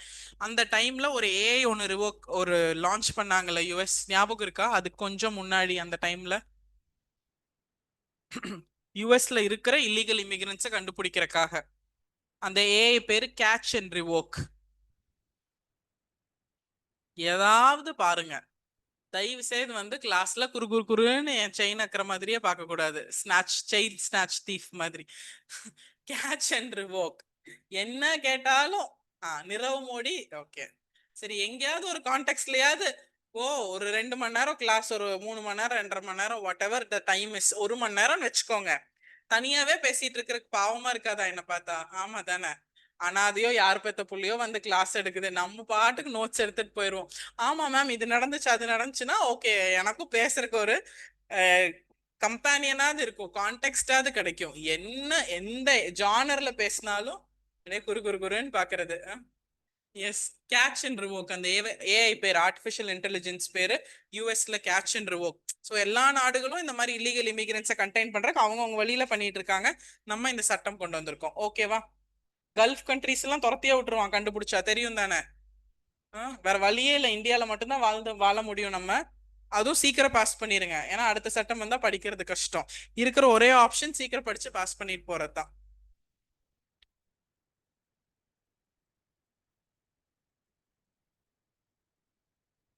S, இப்போ என்னங்க எல்லாமே முடிச்சிட்டோமா?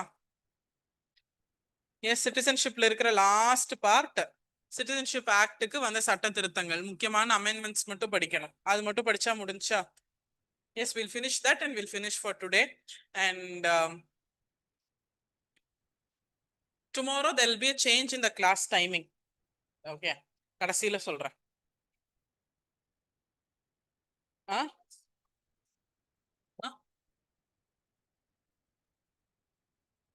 இன்னைக்கு நியூஸ் பேப்பர்ல வந்திருக்கா? எதுக்கு வந்துருந்துச்சு?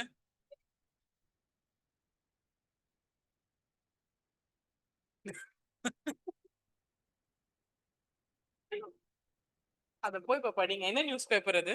எடுத்துட்டு வாங்க, கண்டுபிடிச்சு எடுத்துட்டு வாங்க அது என்னன்னு. பிரியங்கா பாருங்க, உண்மையை ஒத்துக்கிட்டாங்க. இன்னைக்கு பேப்பர்ல சிட்டிசன்ஷிப்னு இருந்துச்சுன்னு படிச்சேன், ஆனா ஜஸ்ட் சொல்லிலாம் இருந்துச்சுன்னு மூடி வச்சுட்டேன். வந்துச்சு, அதனால அப்படியே விட்டுட்டீங்க. என்னென்ன பண்றீங்க? ஜஸ்ட் சொல்லி ஜஸ்ட் சாங்கினஸ் எல்லாம் இன்னைக்கு நியூஸ் பேப்பர்ல வந்திருக்கான். படிச்சிருந்தீங்கன்னா தெரியும், நியூஸ் பேப்பரை தொட்டாது பார்த்துருந்தீங்கன்னா தெரியும். Okay, so the last part of citizenship என்ன பண்ண போறோம்? சிட்டிசன்ஷிப்போட அமெண்ட்மெண்ட் ஆக்ட் மட்டும் பார்க்க போறோம். பட் அதுக்கு முன்னாடி இந்த கரண்ட் அஃபேரை பார்த்துட்டு போகலாம்.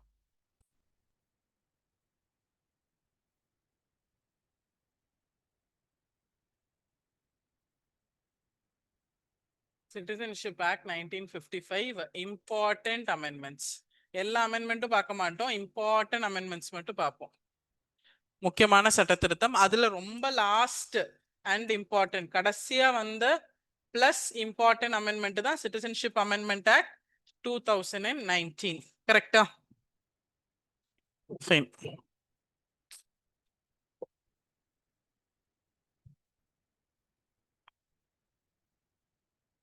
எஸ், கண்டுபிடிச்சிட்டிங்களா? ஓகே, இது மட்டும் எழுதுங்க அது வரக்குள்ள. அமெண்ட்மெண்ட் டு சிட்டிசன்ஷிப் ஆக்ட் 1955ல ஃபர்ஸ்ட் சிட்டிசன்ஷிப் அமெண்ட்மெண்ட் ஆக்ட் 1986.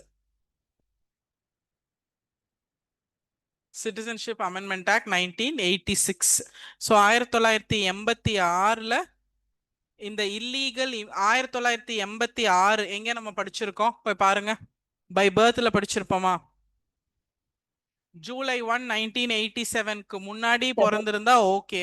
இப்போ ஜூலை 1 1987க்கு அப்புறம் கண்டிப்பா ஏதாவது ஒருத்தவங்க சிட்டிசனா இருக்கணும்னு கொண்டு வந்திருக்காங்களா? எஸ். அப்ப இந்த 1986 அமெண்ட்மெண்ட்ல என்னன்னா நிறைய பேர் பங்களாதேஷ்ல இருந்து இல்லீகலா வந்துட்டு இருந்தாங்க.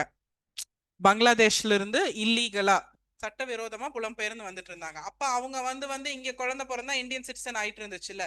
சோ அதை ஸ்டாப் பண்றதுக்காக தான் 1986ல கண்டிப்பா ஒருத்தர் சிட்டிசனா இருக்கணும்னு வந்துச்சு. அப்ப புரிஞ்சிருச்சு அது என்ன அமெண்ட்மெண்ட்னு. Write down.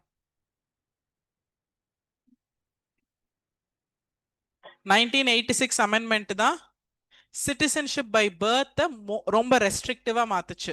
Citizenship by birth பிறப்பால் குடியுரிமை அப்படிங்கறத இன்னும் கடினமா மாத்தினது வந்து 1986 சட்ட திருத்தம். இப்ப அந்த 1986 சட்ட திருத்தம் என்ன கடினமா மாத்துச்சு அப்படின்னா கண்டிப்பா பெற்றோர்கள்ல ஒருத்தர் அந்த நாட்டோட சிட்டிசனா இருக்கணும் அப்படிங்கறத கொண்டு வந்துச்சு. One parent Indian citizen. இப்ப அதோட கனெக்ட் பண்ண முடியுதா? கண்டுபிடிச்சிட்டீங்களா? சரி வாங்க அப்ப கிளாஸ் முடிச்சுட்டு போறதுக்கு கண்டுபிடிச்சிட்டீங்களா? Okay, clear, done. So 1986 amendment தான். ஏன்னா அதுக்கு ரீசன் என்னன்னா reason you can write down. Before 1987 lot of people were travelling from Bangladesh. இந்த அகதிகள் இல்லீகல் இமிகிரன்ட்ஸ் நிறைய இருந்துச்சு. ஸோ அதை ஸ்டாப் பண்றதுக்காக வந்துச்சு. இப்போ ஏதாவது ஒன்று ரொம்ப நடந்துகிட்டே இருக்குன்னா அதை டைட் பண்ணணும்ல. அதை டைட் பண்றதுக்காக ஒரு சட்ட திருத்தம் கொண்டு வந்து ஓகே அப்படின்னு கொண்டு வந்தா அது கொஞ்சம் டைட் ஆகும். அதுதான் அது. Second citizenship amendment act 1992. Citizenship Amendment Act 1992.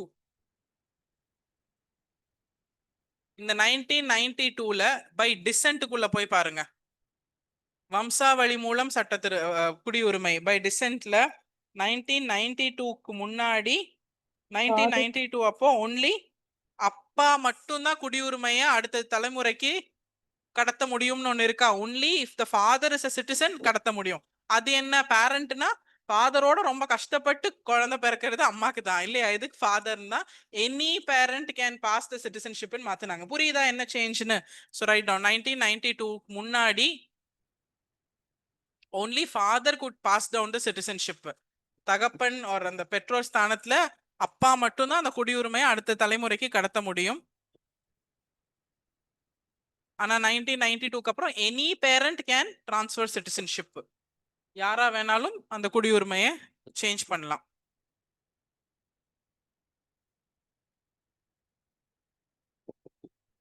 So 1992க்கு அப்புறம் தான் அப்பாவோ அம்மாவோ யார் வேணாலும் சிட்டிசன்ஷிப்பை can pass to the next generation அப்படிங்கிறது ஸ்ட்ராங் ஆச்சு. ஓகே, and also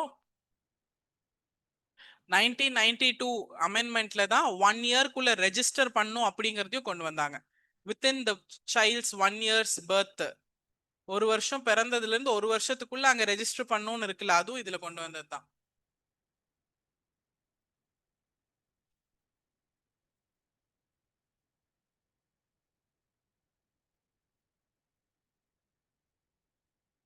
okay, done. Next citizenship amendment act 2003. Citizenship Amendment Act 2003. 2003 தான் இல்லீகல் இமிகிரன்ஸை கம்மி பண்றதுக்காக OCI கொண்டு வந்துச்சு. OCI card. Yes, OCI card introduce பண்ணது 2003 அமெண்ட்மெண்ட் தான். ஓகே, அந்த டைம்ல தான் யார் யார் சிட்டிசன் அப்படிங்கறதுக்காக நேஷனல் ரெஜிஸ்டர் வேணும், தேசிய ரெஜிஸ்டர் ஒரு மாதிரி ஒரு ரெக்கார்டு வேணும் அப்படிங்கறதுக்காக தான் நேஷனல் ரெஜிஸ்டர் ஆஃப் சிட்டிசன் அப்படின்னு ஒன்று இன்ட்ரடியூஸ் பண்ணாங்க. அது ரொம்ப சக்சஸ்ஃபுல்லாம் கிடையாது. Okay, National Register of Citizen. Introduced OCI card and introduced NRC, National Register of Citizen. Okay.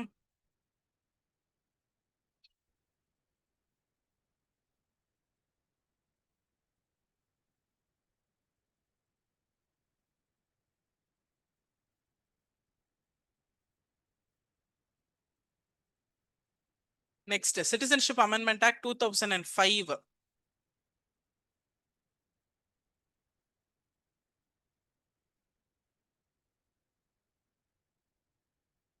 Okay 2005ல என்ன பண்ணாங்கன்னா, எந்த நாட்டுல இருந்து நீங்க 4 தலைமுறைக்கு முன்னாடி இந்தியர்களா இருந்தாலும் ஓசிஐ கார்டுக்கு பதிவு பண்ணலாம், எக்ஸப்ட் பாகிஸ்தான் அண்ட் பங்களாதேஷ் அப்படின்னு எல்லா நாட்டுக்கும் அதை விரிவுபடுத்தி கொடுத்தது 2005 ஓசிஐ தான், ஐ மீன் அமெண்ட்மெண்ட் தான்.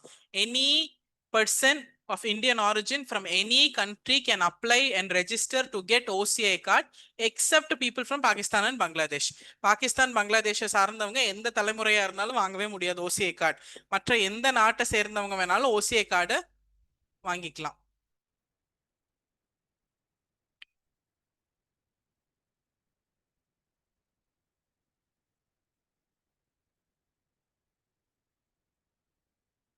Next, Citizenship Amendment Act 2015. Citizenship Amendment Act 2015 merged PIO and OCI. PIO வந்து OCI ஓட merge பண்ணிருச்சு.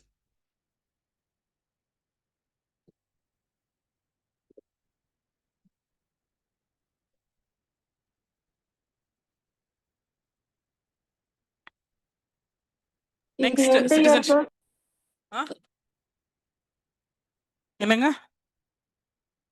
இது எந்த year ma'am? 2015. Next, Citizenship Amendment Act 2019. கடைசி Citizenship Amendment Act 2019.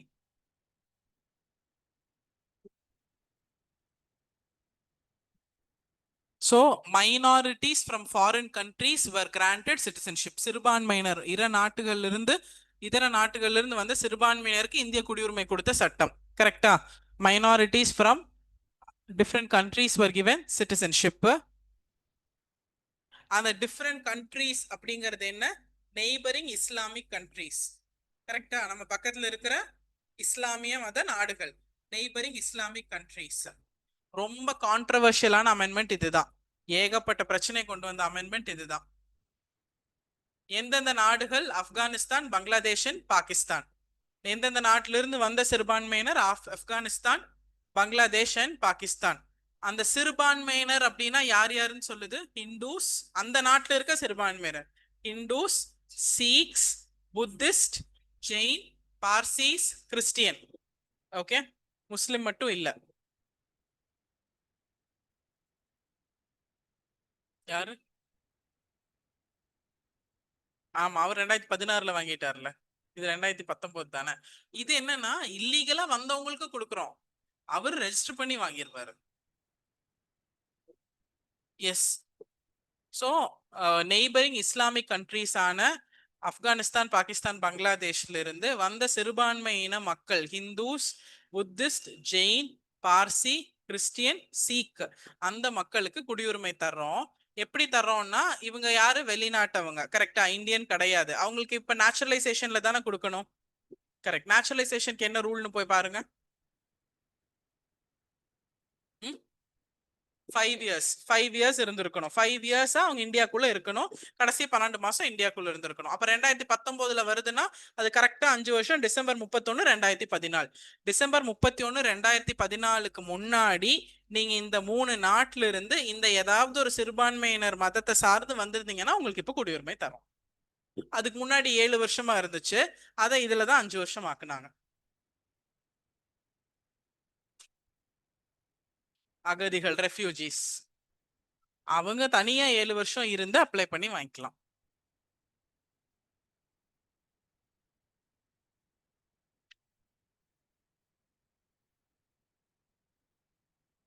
அதுனா இந்த லா அப்ளை பண்ணி டேர்ம்ஸை கன்ஸ்ட்ரெயின் பண்ணி கொடுக்கறதுக்கு தான் அந்த கேஸ் வந்துச்சு. பட் ப்ராப்பரா ரொம்ப நாள் இருந்தா they can get.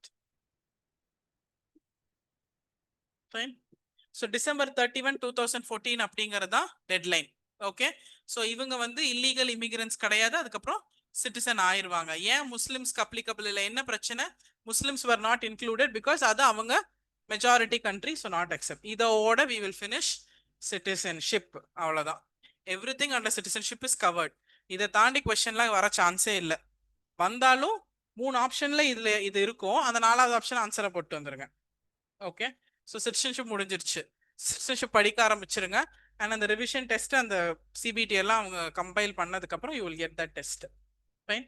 So next class, yes, we will discuss about that. Any doubt சிட்டிசன்ஷிப்ல? மேம்